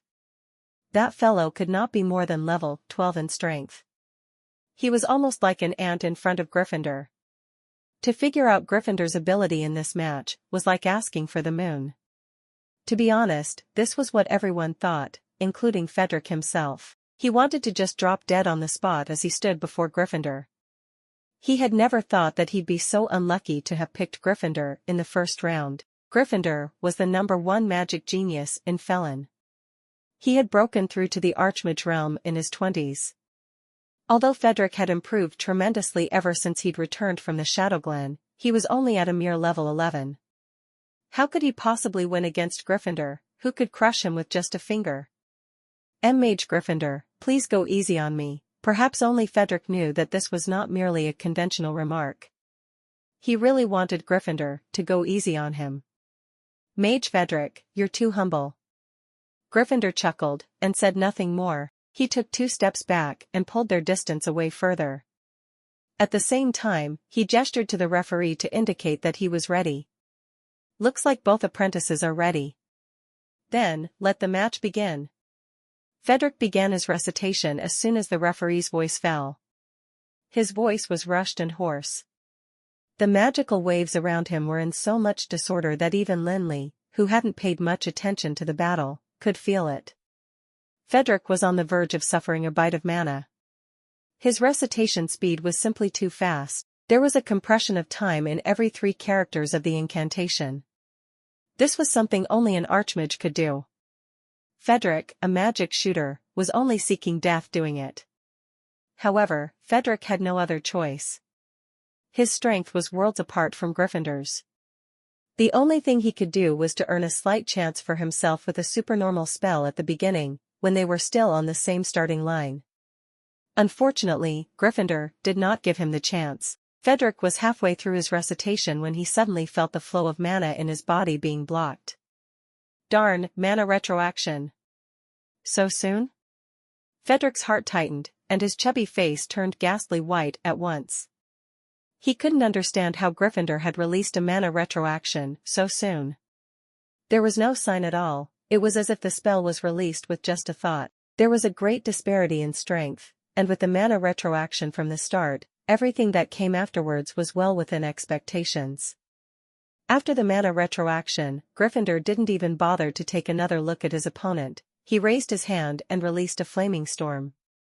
In an instant, numerous fire dragons were seen charging towards Fedric. Fedric's chubby face was filled with despair in the blaze of fire. It was followed by a loud crash that silenced the entire Aurora Square. The mages sitting on the stands were flabbergasted. All these youngsters were too strong. Felic, the young man in the previous round, was ruthless enough. He was only in his 20s and had given all the experienced mages a lesson on spellcasting. And at present, Gryffindor was worse. His battle style was simply unreasonable and brutal. He was destroying the level 11 with his strength. There were neither skills nor tricks, only the most direct attacking spells. The battle could simply be summed up in 3 words: fast, aggressive, precise. No wonder Orin couldn't win against him. Lin Li frowned as he watched Fedric being carried away from the arena. Gryffindor was strong indeed. Although the match didn't take long and his opponent was weak, Lin Li could see a thing or two from it. At least in terms of mana control, Gryffindor could be said to be on par with him. Even Lin Li had to admit the mana retroaction was brilliant. It was precise and concealed, without any sign at all. It was like a snake hiding in the grass, dealing the most fatal blow to its prey at the most critical moment. As for that flaming storm at the end, Lin Li couldn't think of any reason to use it other than to display power. As expected, Gryffindor stood in the middle of Aurora Square, but his eyes, full of challenge and disdain, were fixed on Lin Li, who was in the distance. Moron, Lin Li pursed his lips and spat coarsely on the ground while cursing inwardly. I wonder what this fellow is thinking. I haven't settled the scores with you, yet you're looking at me with those vengeful eyes. Do you really think I owe you? The winner of the second round is Gryffindor from the Atlanta Guild of Magic. Clap, clap, clap. Applause thundered in the square. It was even more deafening than when Lin Li had won. How's that, Hoffman? The young people we've groomed at the Guild of Magic ain't bad at all, said Herza proudly. The two young men from the previous rounds had taken him by surprise. One had demonstrated a flawless spellcasting technique, the other had brought his strength into full play. At their present age, Herza could assert the future of these two young men to be definitely boundless. SOSO, Hoffman pouted distractedly. He began to doubt his decision to drop Gryffindor and place his bet on Felix. Hoffman's head began to pound. If he knew things better, he would have done an even more thorough check. The last time he'd seen this little bastard, the latter had been just a level 14 magic shooter. How could he become stronger so much in just 1 month? Not only had he broken through the Archmage realm, but also had shown signs of approaching level 16. Is this how a bloody 20-something-year-old young man should be? Master Felix, it all depends on you now. The third round commenced as Hoffman was muttering to himself. The two contestants for this round were Mason from Chavan City and Larry from Mariana Guild of Magic. Both of them had fought back in the Shadow Glen. Larry was just a level 8 mage then, he was still a distance away from Mason, who was the weakest out of his teammates. But on this day, he had made it a tough fight for Mason. Macklin wasn't kidding. Larry was at least a level 11 magic shooter at present. Even if Mason had made a breakthrough recently, they were almost on par nevertheless. The two rivals of equal power naturally made the match an exceptionally drawn-out one. Although it wasn't too exciting, it was still intense. This time, Mason had to prove to Macklin that he was not a novice mage anymore. Larry, in contrast, seemed to be naturally good at this kind of battles. Mason was suffering under the various tricks he used. Their clash lasted for half an hour. It was a rare sight in a century of battle of the magic shooters. It was fortunate that they were both resilient. Otherwise, the pressure stemming from the exchanges would be sufficient to drive anyone crazy. The battle between the two level 11 magic shooters was almost like a marathon. In the end, both of them completely exhausted their mana. They could only fight for time to restore their mana while still working their staves in the stalemate. This time, Mason finally gained a slight upper hand. He gathered the wind blade a second faster than Larry, so he managed to clinch the victory. The winner of the third round is Mage Mason from Chavan City. Mason looked like he was about to collapse as he left the arena. He panted heavily and grumbled, How did Larry, that fellow, become so strong? How's that? Hope you knew better from the start, right? That kid is different now. You were still thinking that I was trying to fool you. Count yourself lucky this time. He's not that experienced, after all, wasting too much mana in the beginning. Otherwise, he would have got rid of you easily. Mason was still chided by Macklin, despite having won the match. However, he could not refute him. He tried to divert their attention away with the commencement of the fourth round of battle. Look, it's someone we know. Fuck. Lin Li couldn't help but laugh when he saw the two guys who were entering the arena. Matthias down on luck, isn't he? Ha ha ha, Matthias is dead meat this time. Mason was obviously taking pleasure in Matthias' plight. Matthias was indeed unlucky. His opponent for this round was someone whose strength was second only to Gryffindor and Lin Li. Yes, it was Sarsen. The present Sarsen was at the peak of level 14. He was only one step from being an archmage like Gryffindor and Lin Li. How could Matthias match up to such a strength? It seemed like the Marathon family's heir was in hot soup this time. Eh? Just as he was rejoicing in Matthias' misfortune, Lin Li suddenly sensed something was amiss. Matthias seemed vastly different on this day. Matthias no longer looked frivolous like before. He looked tanned and thinner as well. When he kept his eyes fixed on someone, he was as if a snake about to devour its prey. His expression was cast in a constant gloom, just like the weather before a thunderstorm. The magical wave emanating from him wasn't strong, but it held an eerie power. It was like a giant vortex spinning crazily without control, attempting to draw everything in and tear it to pieces. The feeling made Lin Li frown. He suddenly recalled Argus saying that Matthias had changed tremendously, as if he was totally a different person altogether. Lin Li hadn't understood the meaning of it then, but he could see for himself at present. It was right, it felt as if it were a totally different person standing there. Apart from the appearance, every other detail, the disposition and strength, was a far cry from the past Matthias. If Matthias used to be a dandy, then the present Matthias undoubtedly had the qualities for Lin Li to fear him. Looks like it's uncertain who'll win this time. Ah? Mason was slightly stunned. When he finally recovered and was about to clarify it with Lin Li, the referee had announced the start of the match. The two men held up an elemental shield each and began their recitation almost at the same time. Both had chosen safer tactics this time, neither had chosen to suppress the other with mana retroaction. After all, they were no longer novices, and they had some understanding of each other's strength. They knew clearly that using mana retroaction without thinking could end up with them falling into a trap of the other party. At their level, disguising a spell had long become one of the necessary skills. In a battle like this, a failed mana retroaction would mean losing the whole battle. The pace of this battle was much slower compared to the previous battles. They were merely sounding each other out at the start. Neither made a serious move. Both of them had the same thought. They were waiting for the other to make the first move, and they were waiting for the other party to slip up. As such, the battle between two men who were almost archmages was reduced to an extremely dull one. The thousands of mages in the stands were getting drowsy watching their antics. Come on, Sarsen. Beat him. Mason stood far from the square. He was in a heightened state of agitation, even more so than Sarsen. The expression on his face changed with the situation of the battle. He was cheering at one time and sighing at another. Ai, that was so close. What a pity. Far from close, Lin Li shook his head. He could see what Mason couldn't.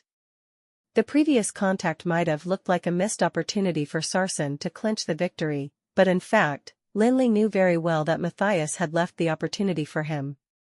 It seemed that the present Matthias had become a difficult opponent to wrestle. Perhaps Argus was really right, that fellow had become an archmage, but Sarsen wasn't a rookie either. He was not an easy opponent for anyone with his peak level 14 strength. Moreover, he was in good condition. He hadn't suffered any losses during all the exchanges. His performance was far beyond his usual standard. At least Lin Li could see that the present Sarsen was stronger than he'd been back in Shadowglen. Nevertheless, the battle was a boring one, despite their powerful strength. There was neither an interesting display of casting skills nor an intense clash at all. There wasn't even a slight thrill in the battle. All there was constant probing from both sides. The energy they spent on defense far exceeded that spent on attacks. They'd put up another elemental shield once the previous one disappeared, but they were holding back the mana retroaction, never releasing it at all. From a level 1 spell to a level 8 spell, this was the entirety of the match. There was no excitement at all in this process. There were no splendid casting skills like those in the battle between Lin Li and Loken. There was no hair-raising clashes like the battle between Mason and Larry. Both of them were only using basic skills learned from the textbooks, and repeated cautious probing. Lin Li was falling asleep. This was simply a torture for him. He'd rather watch two mage apprentices fight than watch those two guys sounding each other out. However, he had to put up with the torture. Matthias' progress was too out of the ordinary. He'd been only slightly stronger than Mason in the beginning, but he was on par with Sarsen at present. Covering this distance couldn't be explained in a word or two. Even Lin Li, who thought himself to be extraordinarily lucky such that even a pie would drop before him while walking on the streets, couldn't have done this. Even with the eternal furnace left behind by Osric and the magical crystal from the fire dragon, Lin Li had merely made the leap from level 13 to level 15. What did Matthias have? Surely it couldn't be that there were another eternal furnace and another fire dragon magical crystal in the world? It just couldn't be possible. Lin Li had to see how much Matthias had improved, and if he had really broken through to the Archmage realm. Therefore, even though the battle was making him drowsy, Lin Li tried to keep his eyes open, paying attention to every probing move between the two guys. In fact, Lin Li wasn't the only one. Almost half of the thousands of mages on the stand were perhaps thinking about the same thing. They, too, thought the battle couldn't be more mundane. However, they would like to see how strong Matthias had become. Hence, the battle continued in this strange atmosphere. Everyone was yawning, yet desperately trying to keep themselves awake, just to see what was going on. Then, they dozed off. And with that, Sarsen lost. Ah? Lin Li rubbed his eyes vigorously. He thought he had seen it wrong. The two guys were still sounding each other out with wind blades not long ago, but in the next moment, Matthias released a flaming hands, and it tore through the elemental shield on Sarsen. It was followed by a close-distance air bomb, and Sarsen was thrown out of the arena. Sarsen lost? Looking at Sarsen, who was lying on the ground, Lin Li couldn't believe what he'd seen. This was all too sudden and strange. It was as if two boxers with equal strength were fighting each other in the ring, with exchanges that'd dazzle the onlookers. Then, one of them suddenly spat, and the other fell inexplicably. This was impossible. Lin Li remembered clearly that Sarsen's elemental shield only held up for slightly more than 10 seconds, and had at most received 2 wind blades. How could it have been torn through by a mere flaming hands? The victory goes to Mage Matthias from Nightfall City. The referee's voice couldn't be clearer. Indeed, Sarsen had lost. Lin Li scratched his head and thought for a long time where Sarsen could have made a mistake. The match just now could definitely be compiled into an encyclopedia of the artful.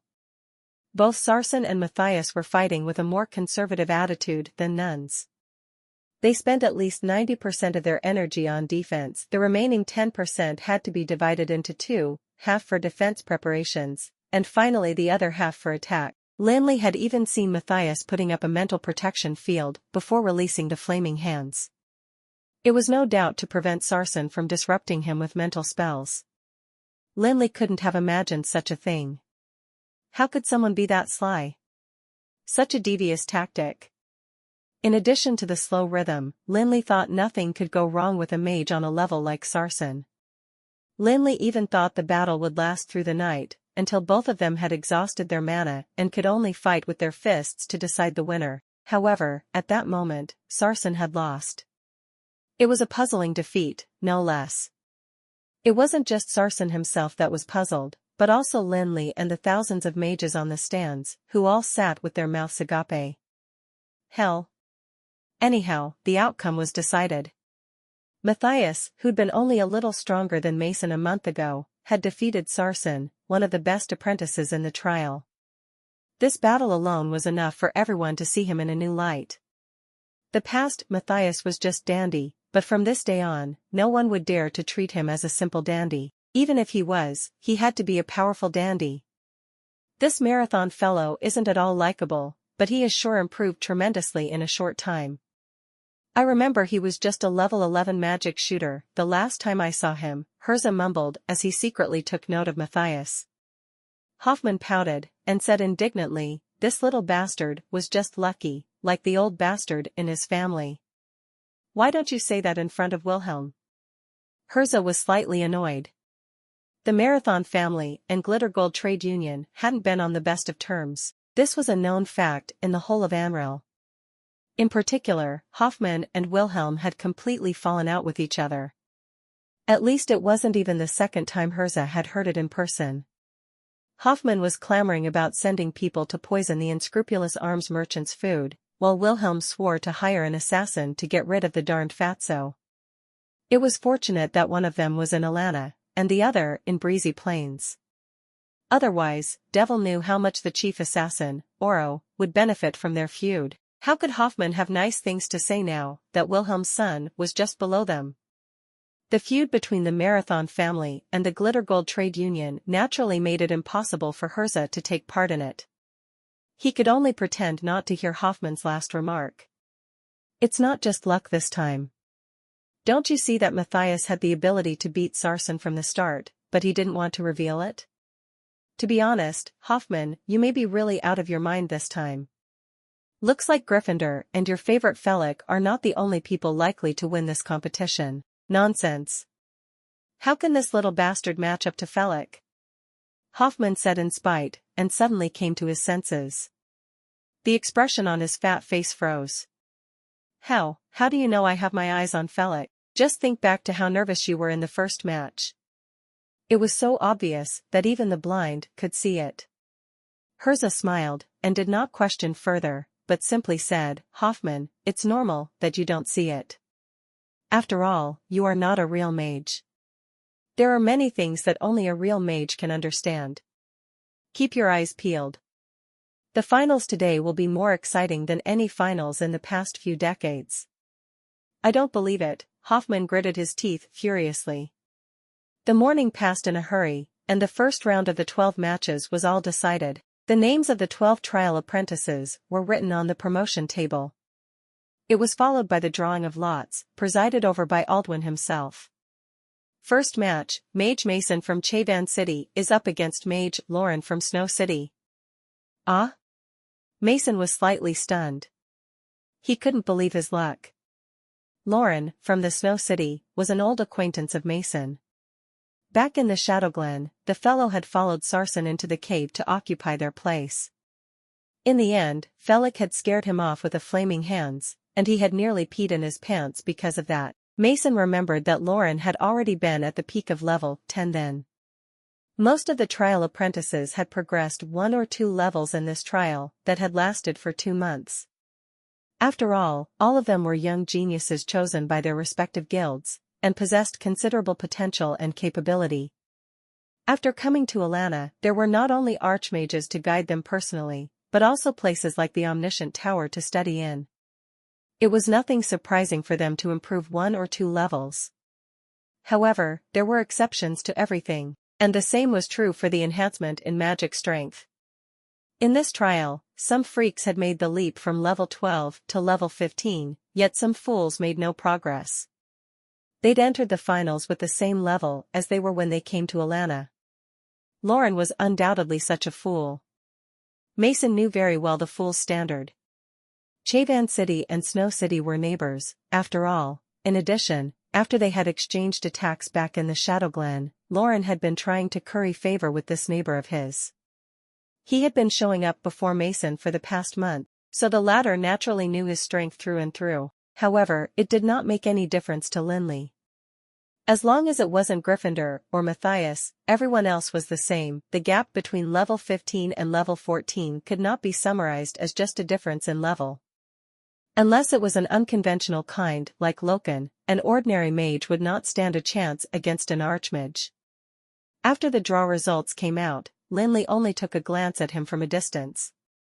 This man looked about the same age as Gryffindor. He was tall and thin.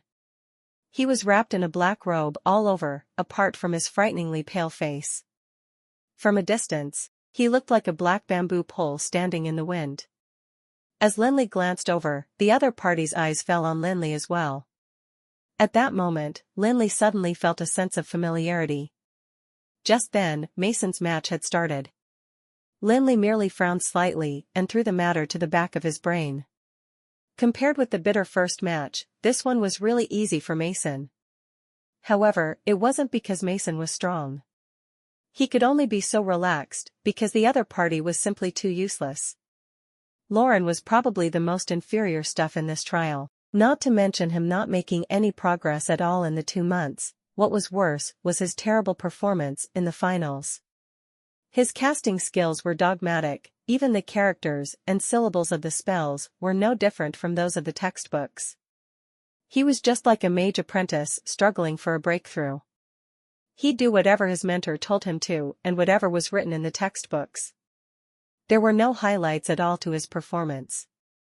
If he were to have a change of clothes now and re-enter the arena, Lin Li was sure that at least 90% of the mages wouldn't be able to recognize him. His strength was far worse than Mason's, let alone matching up against people like Gryffindor and Sarsen. Lin Li wondered how such a rookie like him could make it into the trial. Lauren impatiently released a mana retroaction upon the commencement of the match, for he saw Mason open his mouth and thought the latter was about to begin his recitation. However, Mason merely said, "Brother Lauren, don't blame me." Lauren almost vomited blood. What was to be a serious match turned out to be an amusement afterwards. There was a disparity in strength, and Lauren had wasted a mana retroaction as soon as the battle started. The outcome was settled by this point. However, Mason was not in a hurry to end the battle. He was having a great time playing with Lauren. The short 5-minute match had become his one-man show. He applied all the casting skills he'd learnt from Lin Li in the past month on Lauren. Moreover, he deliberately went easy on the other party. He'd pull the brakes each time his opponent was about to be beaten. Lauren was suffering immensely from this repetition. The only thing Lauren could do was to recite all the spells he knew in a hurry. However, except for a freak with infinite mana like Lin Li, this high-intensity spellcasting was not for anyone to bear. Not to mention Lauren, even an archmage wouldn't have been able to withstand such consumption of energy. As such, Lauren exhausted all his mana in a mere 5 minutes, and was blasted off by an air bomb Mason had so sinisterly released. The match ended too fast, such that Mason didn't even sweat a bit. Just like that, he was the first to make it to the final 6. Old man, how's that? I haven't disgraced you, right? Shouldn't you reward your disciple for being the first to make it to the final 6? I don't want just any reward. I'm not a beggar. Don't think you can send me away with just 2 lousy scrolls. Go and die, will you? Macklin was annoyed. If they weren't under the public's eyes, he would have given Mason a kick in the butt. Bloody hell, this little brat really thinks too highly of himself. He'd forgotten his name after having won against a level 10 magic shooter. He should take a look at how amateurish he is instead of having the cheek to boast about his petty win. But then again, that was some sorcery from Aldwin. How could he manage to draw Lauren and Mason in the same match? Bloody hell, now that he had won, that little brat's going to have to brag about it for a few days. What are you looking at, Felix? Mason was boasting excitedly when he suddenly realized his teammate was staring into space. Did you notice? Something seems off about that fellow. Which fellow? Mason asked, puzzled. He followed Lin Li's gaze and realized that the latter was staring at his opponent for the next round, Garrett from Far-Seeing City. Him? Uh-huh. You don't say. This fellow is indeed weird. Mason scratched his head in puzzlement. Far-Seeing City isn't that far from Chavan City. My mentor once brought me to their guild of magic when I was young. That fellow was a jerk from young age. He peeped at girls taking shower when he was just in his teenage years. I heard that he'd gotten worse as he got older, visiting houses of ill repute as and when he likes. 9 out of 10 prostitutes in Far-Seeing City has once served him. Why else do you think he's so skinny? For real? Duh, Mason finished with a lecherous smile, then frowned, and mumbled to himself, strange. When we'd just arrived in Alana, that fellow wanted to take me for drinks and whatnot. Why has he become like this? Look at his face and his eyes. Reminds me of the zombies in the Shadow Glen. He really does look like one, Lin Li nodded. Although Mason's words might sound exaggerated, Garrett had indeed given him such a feeling. If Lin Li were to find someone similar to Garrett in Aura, it would be Sendros, who had visited the Guild of Magic a few days ago. However, even a half-human, half-undead monster like Sendros had more human aura than Garrett. Anyway, you'd better be careful later. I can't stop thinking how abnormal this fellow is. He could have been cursed. It'll be trouble if he spreads it to you. Mason was exaggerating way too much. Even Oren, who had stayed quiet all this while, couldn't listen any longer. He scolded him feebly in his chair. Idiot. Damn, Mason glared at him, and was about to break out in a curse when he suddenly lost heart. Forget it, pretty boy. You're injured. I shan't hold it against you. Do you even dare? Warren pouted, and looked at Mason with disdain. Then, he turned his attention to Lin Li. Be careful. Lin Li's match was arranged to be the last, so he was in no rush, as there was still time. He was engaged in a chat with Mason and Oren while waiting for the results of the two matches. Gryffindor was in the second match. The number 1 magic genius in Felon took only 2 minutes to win the match. The level 13 magic shooter from Starlight City stood no chance in front of Gryffindor. He was being oppressed throughout the whole match.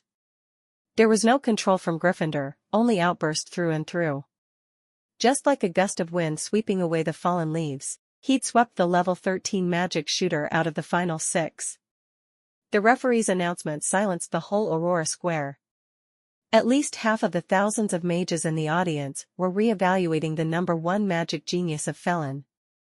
Everyone knew that he was strong, but had not expected that he could be so strong. The strength shown by both sides in the match earlier on was on 2 different levels.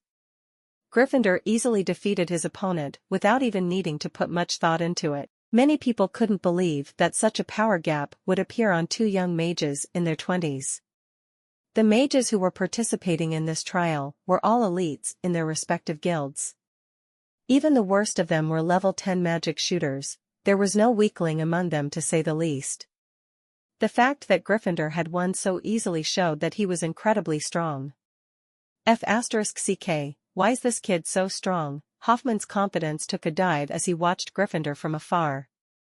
I've warned you, but you didn't heed it. Herza looked at him sympathetically, thinking that the fatty had gotten himself in hot water. Herza could judge from Hoffman's tense expression that the Glitter Gold Trade Union had placed a large bet this time. If Gryffindor really were to win the finals, Hoffman would have to pay off his pants with the handicap he'd imposed in the bet. Herza thought the Glitter Gold Trade Union was bound to make a huge loss.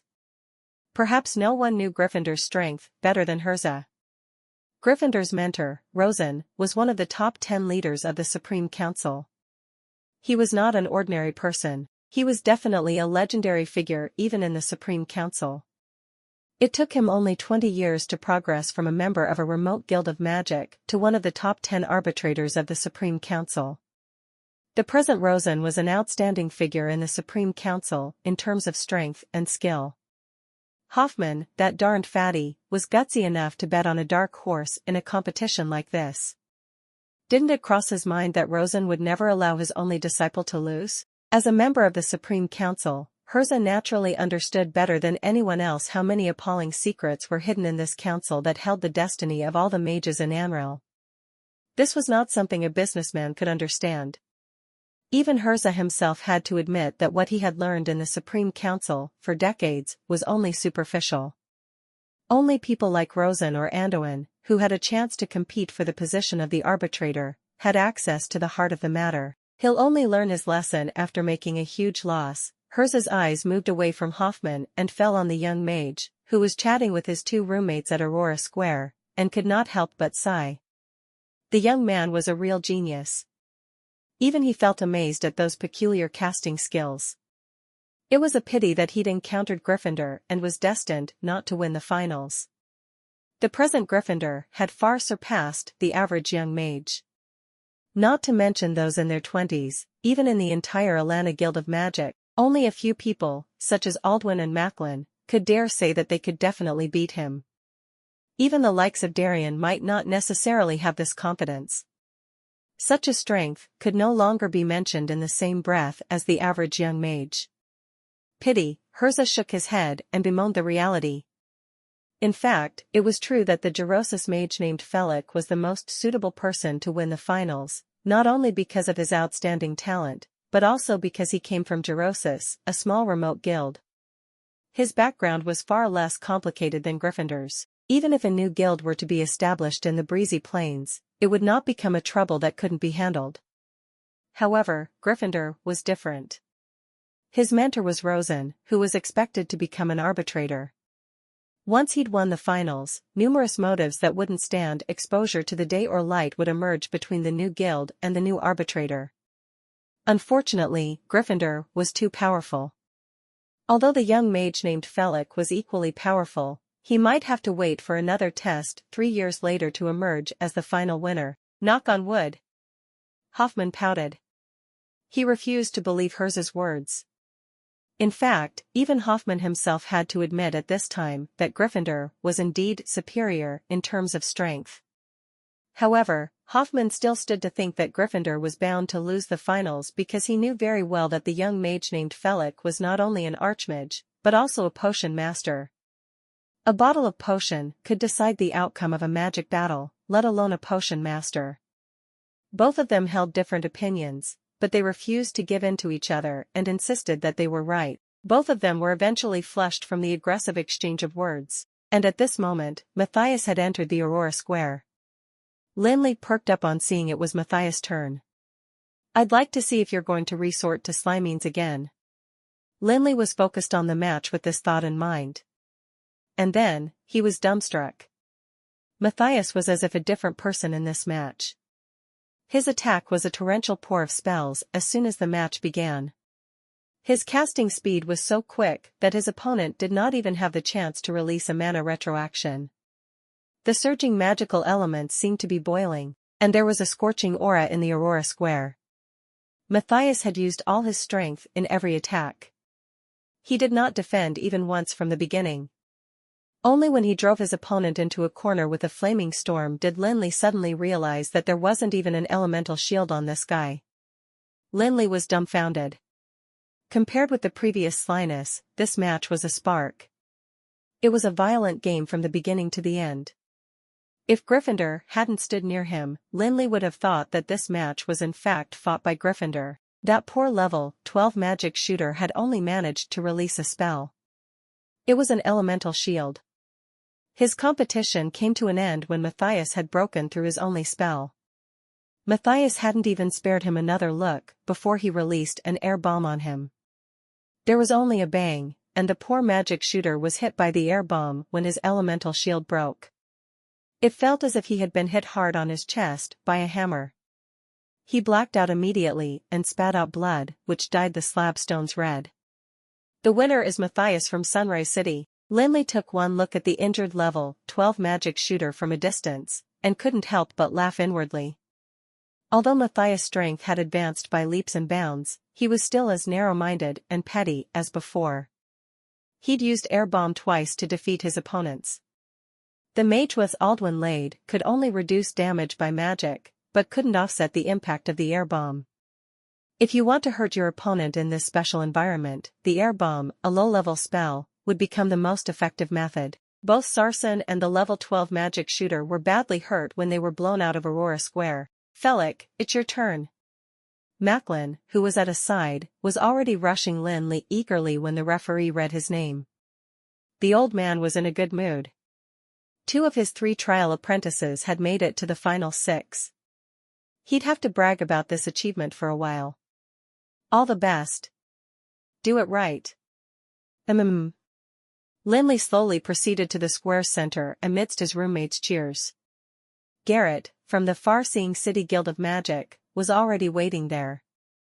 He was still wrapped tightly in a black robe, and his face was still ghastly pale, like a dead man's. When Lin Li stepped forward, he could clearly see that there was no expression on Garrett's pale face, making him look as if he was wearing a mask. Lin Li stared at him for a long while. He couldn't imagine how Garrett was someone who knew to peep at girls in shower in his teenage years. What puzzled Lin Li most was that the magical wave emanating from Garrett seemed to be quite different from those of most mages he had seen. It was a cold and depressing aura, just like the feeling of being surrounded by countless undead when he was in the Shadow Glen. If Lin Li had to name someone with a similar aura, it could only be Sendros, whom he had just seen a few days ago. Only this semi-human, semi-undead monster had some traits similar to Garrett's. Lin Li knew that this was the real death aura, just like that of the high-level vampires or necromancer in the Shadow Glen. Only mages like Sendros, who dealt with various undead creatures all year round, could emit such strong death aura. However, even the death aura that emanated from Sendros was far weaker than the one from Garrett. Lin Li was utterly astounded by this realization. Sendros was the lord of the undead, and was a powerhouse who'd broken through the legendary realm many years ago. Even a figure like Anduin had to acknowledge Sendros' power. Garrett was a mere level 14 magic shooter. How could the death aura emanating from him be stronger than that of Sendros? Lin Li couldn't understand how a guy who enjoyed watching girls taking showers emitted such a strong death aura. He had never heard of any achievements. The far-seeing City Guild of Magic had made an undead magic. Wait a minute. Could it be the trial back in the Shadow Glen? A thought suddenly flashed across Lin Li's mind. That's right, it's the Shadow Glen trial. The more Lin Li thought about it, the more plausible the idea became. When Lin Li first arrived in Alana, he'd never sensed the death aura from anyone when the 24 trial apprentices were gathered in the guild hall. In other words, Garrett should have been normal at that time. And in the following 2 months, the only thing that could be associated with the undead was the trial in the Shadow Glen. All kinds of thoughts flashed across Lin Li's mind. His heart tightened when he looked at Garrett once again. If it was just as he guessed, then Garrett was no longer just a level 14 magic shooter. A death aura stronger than that of Sendros was no joking matter. Lin Li tightened his grip on the ether staff in his hand and fixed his eyes on Garrett. His mental strength had been pushed to the limits, and the magical elements were surging violently, stirring up a magic storm in Aurora Square. Lin Li was more serious than ever at this moment. He knew very well that in the face of such a half-human, half-undead monster, an oversight could leave him a lifelong regret. This was not merely a competition. He had no other choice but to give his all. Garrett stood there, expressionless. There was still not a trace of expression on his death-like face. He held a fire magic staff in his hand, but the magical wave that was emanating from it had nothing to do with fire magic. Lin Li, who had spent 7 days in the Shadow Glen, knew that this was the purest form of death energy. Just when Lin Li was on his guard for the dangers that might come, Garrett had made a move all of a sudden. "Oh, great immortal king, you're finally back." Garrett's voice was low and hoarse. Perhaps only Lin Li could hear what he was saying in the whole Aurora Square. Immortal king? Lin Li's heart tightened. Surely this couldn't be some summoning spell? Then he saw that a plume of black fog arose from Garrett's body. It filled the whole Aurora Square in an instant, just like a fast-spreading plague. Lin Li lost control of his body in this immeasurably strong death aura. And then there were cries, howls, screams, and moans, and it was as if the whole Aurora Square was thrown into hell instantly. "What's happening?" the audience cried out in alarm as they watched the black fog rise. All the people present were the magic elites of Felon Kingdom. They had a far higher sensitivity to magic power than the ordinary person. As soon as a black fog appeared, at least half of the thousands of spectators had correctly guessed what it was. Indeed, this was definitely the purest form of death energy. Only the most powerful undead creatures and the most powerful necromancers could emit such pure death energy. It might look like a plume of haze, but it definitely contained enough energy to destroy everything. In an instant, the audience were seething with anxiety. Everyone was speculating who was the one who had released such a pure form of death energy. Was it the young mage from Gerosis, or was it Garrett with the dead man-like expression? To hell, Hirza frowned as he saw the black fog on Aurora Square. With his decades of diabolical vision, it was natural that he'd be able to see things more clearly than other mages. As soon as the plague-like black fog gushed out, he already saw that it was Garrett who had released it.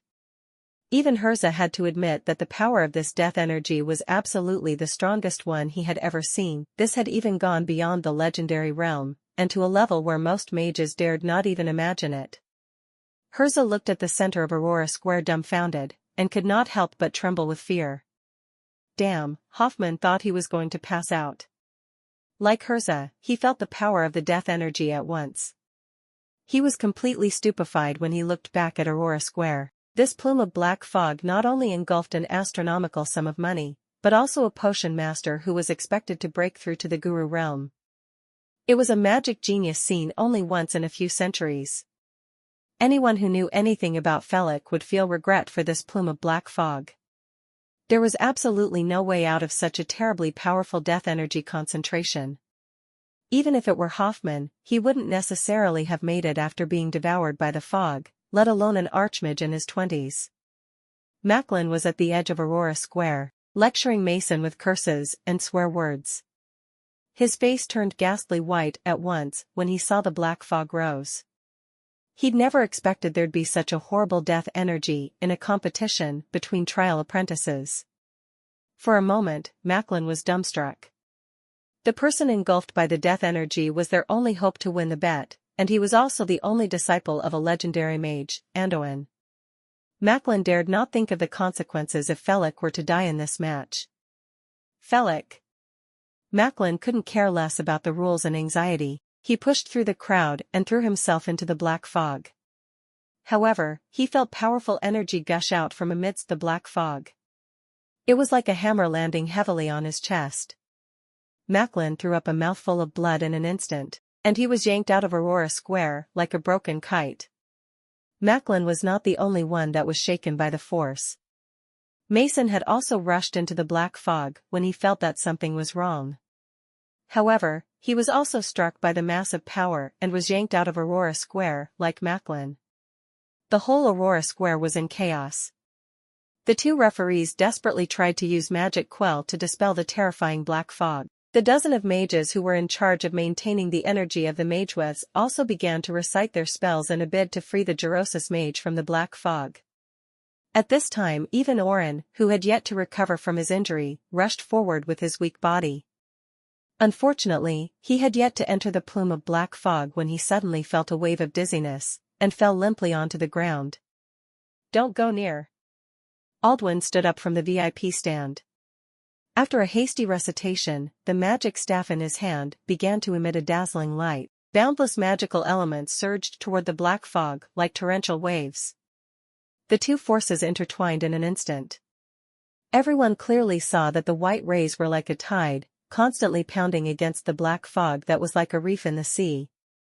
It was standing firm, despite the impact of the tide. For a while, the silence in the Aurora Square was frightening. Everyone's heart was raised to their throat. This was a real life and death struggle. Either the black fog was completely dispelled, or the young mage was devoured by the death energy. At this time, Lin Li felt as if he had entered another world. It was pitch black around him. He could neither see nor hear anything. It was as if he was in an endless void. There was no other form of existence apart from himself. Time and space had lost its meaning in this moment. What exactly is happening? Lin Li was perplexed. He seemed to remember that just a moment ago, the mage with the dead man-like expression, Garrett, seemed to have done something to him, but what happened after that? Right, black fog. Lin Li remembered at once. Garrett seemed to release the black fog after he'd made a move on him. It contained the purest, massive death energy. And in the next moment, he lost consciousness. Hell, he'd gradually recalled the whole process, but he was still filled with confusion. He knew what had happened, but he did not know why all this had happened, and what consequences it would entail for himself. Lin Li felt as if his soul was detached from his body at present. He'd lost all his senses and control of his body. His mind was clear, but his body refused to listen to his commands. He could only watch helplessly as the eerie black fog devoured him. He took in the massive pure death energy, but couldn't even call out for help. An unprecedented sense of powerlessness filled up Lin Li's consciousness instantly. Since he became a mage, he had never been so weak as he was on this day. He knew very well that he was in an extremely dangerous situation, but he just had no way out. In face of that massive death energy, Lin Li felt like an ant that was unable to resist or struggle. The only thing he could do was watch it devour himself. Lin Li even felt that he'd slowly die just like that. No, I can't die. Finally, his strong will to survive gained the upper hand. There was a moment when Lin Li almost regained control of his body, but, unfortunately, it was only for a moment. The massive pure death energy once again reclaimed its overwhelming advantage. However, this moment was particularly precious to Lin Li. Because at that moment, Lin Li saw the source of the death energy. It was from this. Lin Li never imagined that the massive death energy did not actually come from Garrett, but from the crystal in his pocket that he'd gotten from the Nightmare Mountains. At that moment, Lin Li's senses were unusually clear. He clearly saw the crystal devouring his own mental strength like a bottomless black hole. At the same time, it was crazily releasing the death energy. This was an extremely bizarre process. The crystal was devouring the mental strength, yet releasing the death energy at the same time. It was like a converter, constantly converting the mental strength it devoured into death energy, and then using this energy to continue its devouring. Moreover, with the constant exchange of the two energies, the dark red crystal gradually radiated an eerie light in the black fog. The eerie light became brighter and brighter as time passed. In the end, even the whole world seemed to have turned dark red. Drat, Lin Li quickly recovered his composure. If he were to let his mental strength drain, what would await him was death. Appalled by this realization, Lin Li began to control his mental strength desperately in a bid to guide it back on track. But the force of the red crystal was like a huge vortex. With an irresistible force, it was channeling the mental strength into itself. Lin Li only felt immeasurably tiny in this instant. It was as if he were a stone in a torrent, unable to slow down the flow at all. Bloody hell, what do I do now? Lin Li was about to go insane as he watched his mental strength fade bit by bit. The only thing he could do was to increase his control on his mental strength. This was an immensely painful process. It was like trying to make the blood flow in the opposite direction. Just as Lin Li was desperately trying to control his mental strength, excruciating pain struck him. Lin Li felt as if his whole body had been torn apart.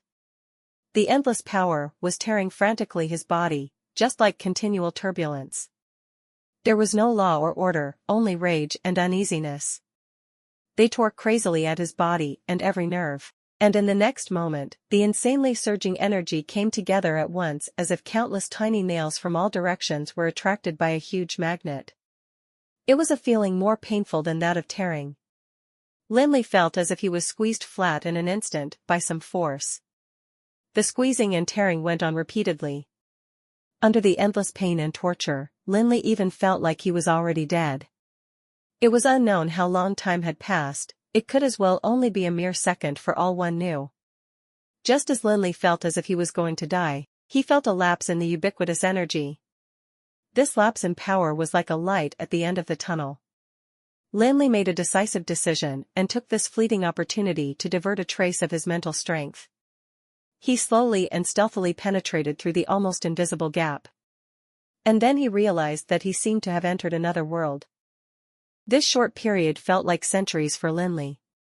The continuous whispers reverberated in the ears like the twittering in the night and the soft breathing.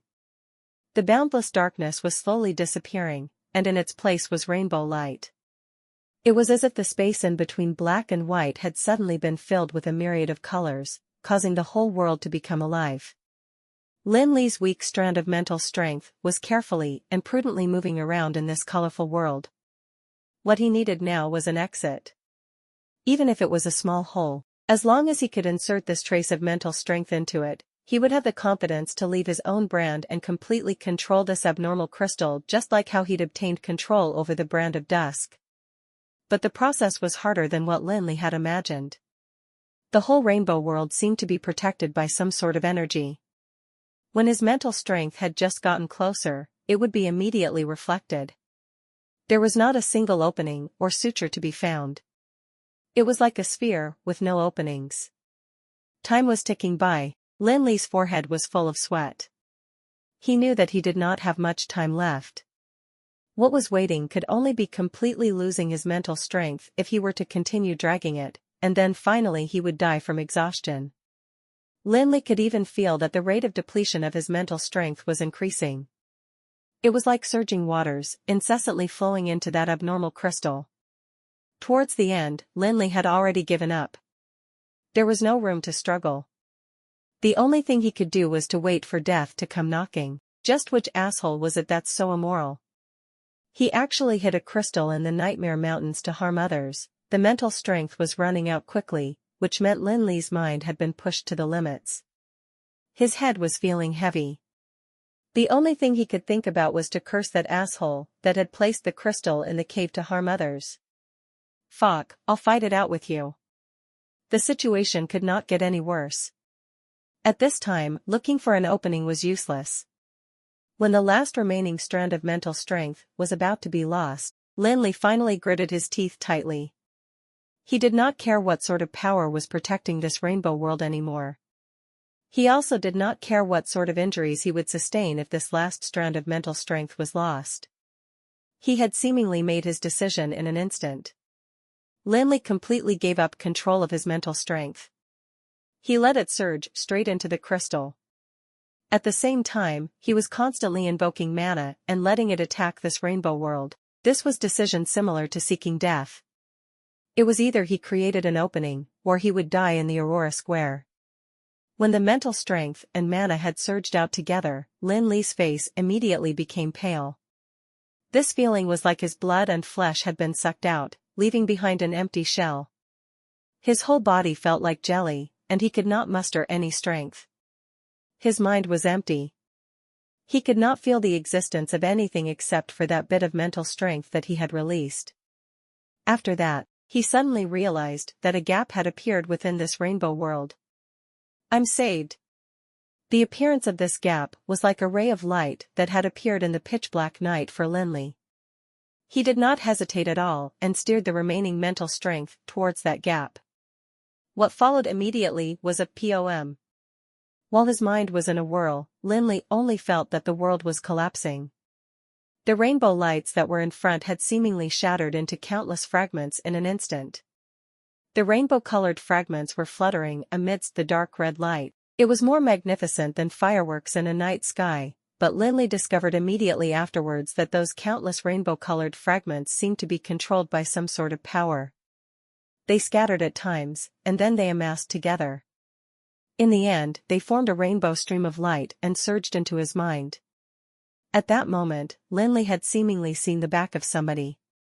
It was an emaciated back of somebody wearing a long black robe. He was quietly standing there in this rainbow light stream, but he was unusually harmonious. What made Lin Li panic-stricken was that the aura permeating from his body was exactly the same as the black fog released by Garrett. Just when Lin Li was about to release a strand of mental strength to check things out due to the sudden change, he suddenly heard a sound coming from afar. Immortal ruler, you shall use the bones as a scepter and retake the crown. After that, everything suddenly disappeared without a trace. All that was left behind was a rainbow light stream which surged into his mind in an instant. As the countless rainbow-colored fragments had turned into a stream of light, they were buried deep within Lin Li's memory while flowing into his mind. Lin Li realized that this had to be some creature's memories. It was just that these memories seemed to have been tampered with. They were messy and fragmented. It was either a sound, a picture, or just a feeling. In the instant when they were flowing, Lin Li had tried to interpret some useful information from within, but he quickly realized it was a waste of effort. These fragmented memories were too messy, and were not related to each other. It was more practical to count on Anduin suddenly becoming a master pharmacist than to try and interpret anything useful from this.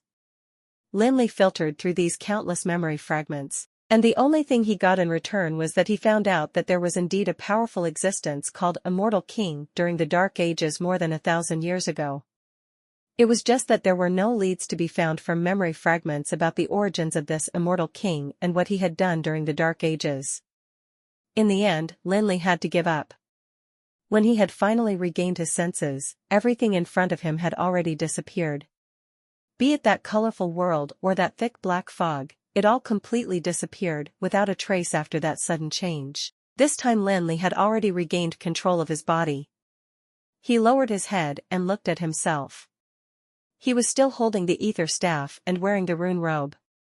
The only thing that was different was that the dark red crystal he was holding tightly in his right hand had an unearthly light seeping out from the cracks. I guess I'm lucky. I did not throw my life away.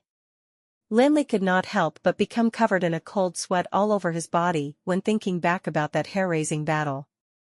The situation back then could be said to be as odious as it could be. If he was just a little more unlucky, he would not have been able to escape from exhausting himself to death. This type of mental strength battles was always the most dangerous. Even though Lin Li had not used magic from the beginning to the end, it was more dangerous than fights with knives and guns. One mistake would cause complete destruction of the body, up until the soul. Even a trace of soul branding could not be left behind. This way of dying was the most thorough, and there was no way to be saved. Lin Li wiped off the cold sweat off his forehead. When he turned his head around, he suddenly realized that the Aurora Square was eerily silent. Everyone's gaze had been set on him simultaneously. It was as if what they saw was not a trial apprentice, but a bipedal magical beast. What is going on? Lin Li was in a daze. His mind was constantly having misgivings. Could it be that when the black fog permeated the area, he had done something shocking again? No, since the black fog had permeated the square, they would not have been able to see it even if he had done something, right?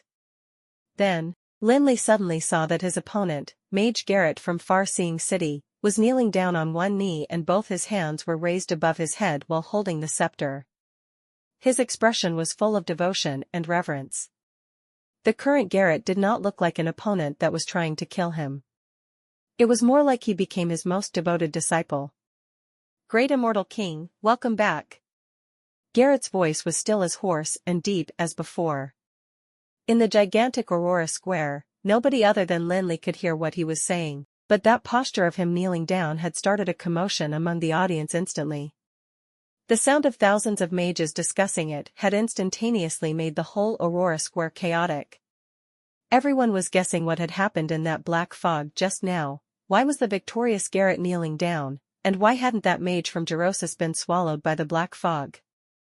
Question after question appeared, but there was no answer for any of them. What transpired had been too fast, plus there had been black fog covering their bodies suddenly. It looked like it had a life of its own.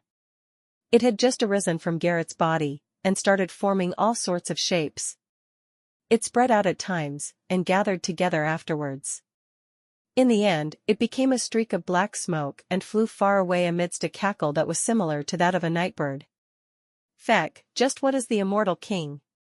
Lin Li stood in the Aurora Square and watched that black smoke disappear in a daze.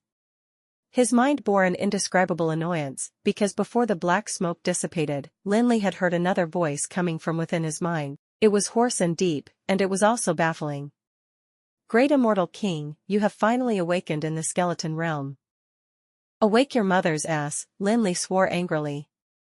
This cliffhanging behavior is most hateful. It makes your heart itch, yet it does not tell you what is going on. Wait a minute. Lin Li was in a daze again when he stopped scolding midway. He suddenly remembered the direction the black smoke dissipated in. Wasn't it the route to the Shadow Glen? Could it be this was all because of the trials that had taken place a month or so ago? The more Lin Li thought about it, the more frightened he was. He had experienced that level death energy from that black fog before. In a more exaggerated manner, even if it was a person on Anduin's level, he might not do any better than Lin Li. It was not a power that humans could compete with, especially so for the mental strength resistance.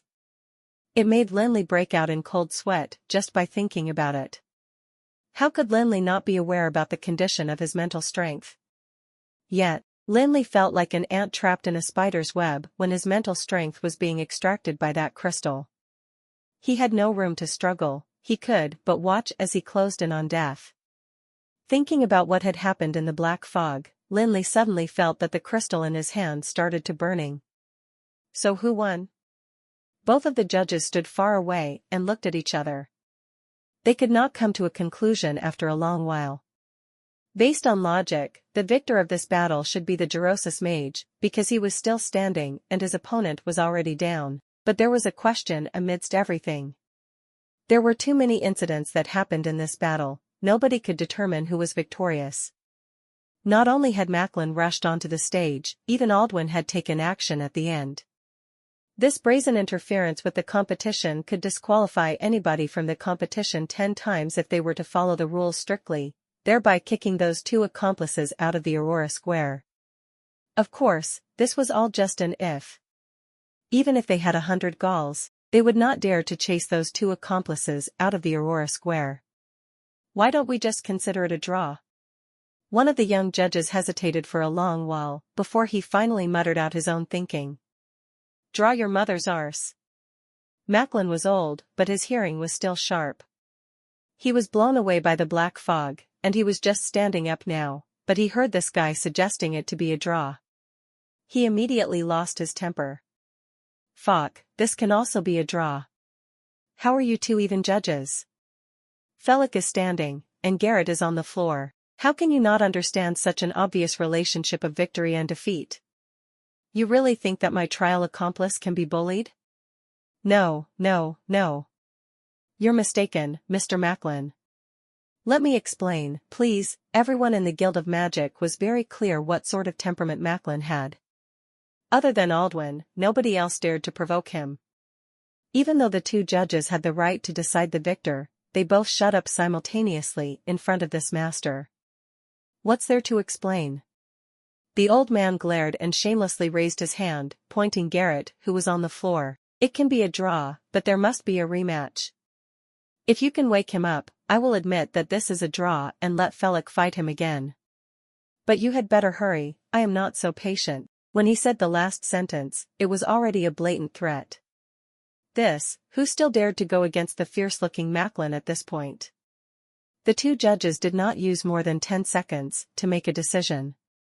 Okay, then the victor of this match is Mage Felix from Gerosis. The final 6 had already been decided. Macklin could be said to have retained his face this time. 2 out of 3 of his trial disciples had entered the final 6.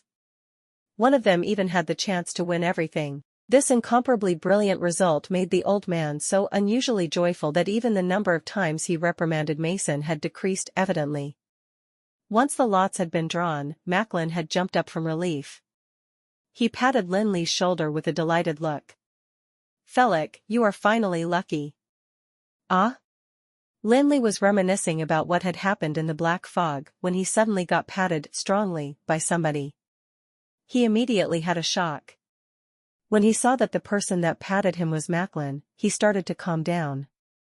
He spoke with an annoyed look. I say, Master Macklin, don't you know that a person can scare another person to death? Scare my arse. Forget it, Lin Li shook his head, his face full of annoyance. He knew that he would not able to clear things up with this old man, so he changed the topic on the spot. You said that I got lucky? That's right. Macklin extended his hand and pointed afar. Look, that fella is your opponent in the next round. This fella looks rather familiar. What, do you know who he is? Lin Li frowned. That young mage in the distance looked to be in his 20s. His figure was small and thin as though he was malnourished. His face was pale, and his eyes were puff. It made one wonder if he got a good sleep last night. He is Gordon. He is from the Burning Willow City's Guild of Magic. His strength is not weak, apparently he is already at level 14. But this guy is more unlucky. When Macklin spoke of this, he sheepishly laughed. Heh, in the previous round, he met another level 14 magic shooter. Both of them fought for almost half an hour, and in the end, he forcibly used a level 15 spell. Be it mental strength or mana, it is already overdrawn. It won't recover for at least 3 to 5 days. You going up now would just be a free win. This isn't too bad, Lin Li laughed as well. Fuck. It was at this point that Mason suddenly cried out in alarm. How the fuck am I so unlucky? What's that? Look, Mason pointed into the distance with a sad and angry look. Aldwin's hands were holding 2 pieces of paper. One had Mason's name, and the name written on the other piece was Gryffindor. Fuck, Gryffindor is like a beast now. How can I beat him? It's over. There's no need to enter the final 3. It's all over now. This President Aldwin, really? Why didn't he wash his hands before picking the lots? Mason complained in a vulgar manner, and then looked at Lin Li with a pitiful expression. Felix, don't you have a lot of potions? Do you have any that can help me win against an archmage after I drink it? Lin Li immediately felt like crying and laughing. He held it back for a while, before he finally squeezed out a single word. Yes. Really? Yes, but this type of potion is really troublesome. After you drink it, there will be some minor side effects. What side effects? After you beat the archmage, you will die. Fuck. While they were conversing, the lots for the final 6 had already been drawn. Lin Li's luck was pretty decent, for he was matched with a level 13 magic shooter that was a spent bullet, but Matthias was slightly unluckier. His opponent was a genuine level 14 magic shooter, but for Matthias, this was nothing much. The unluckiest would naturally be Mason. He had actually been matched with Gryffindor. Thinking about this guy's beastly strength, Mason could not help but have cold sweat. The judges had yet to announce the start of the third round, and this guy had already begun planning on how to lose with more dignity. Oh, yes, Felix. Lin Li was helping Mason come up with strategies when he suddenly heard Macklin's voice coming from the back. Garrett's awake. Really? Lin Li immediately came to his senses, and he did not discuss with Mason methods how to lose with more dignity anymore. He hurriedly pulled Macklin to the side. Did he say anything about the black fog? He said he doesn't know. Then did he say why he has such a strong death energy? He also said he doesn't know. Why does he not know anything?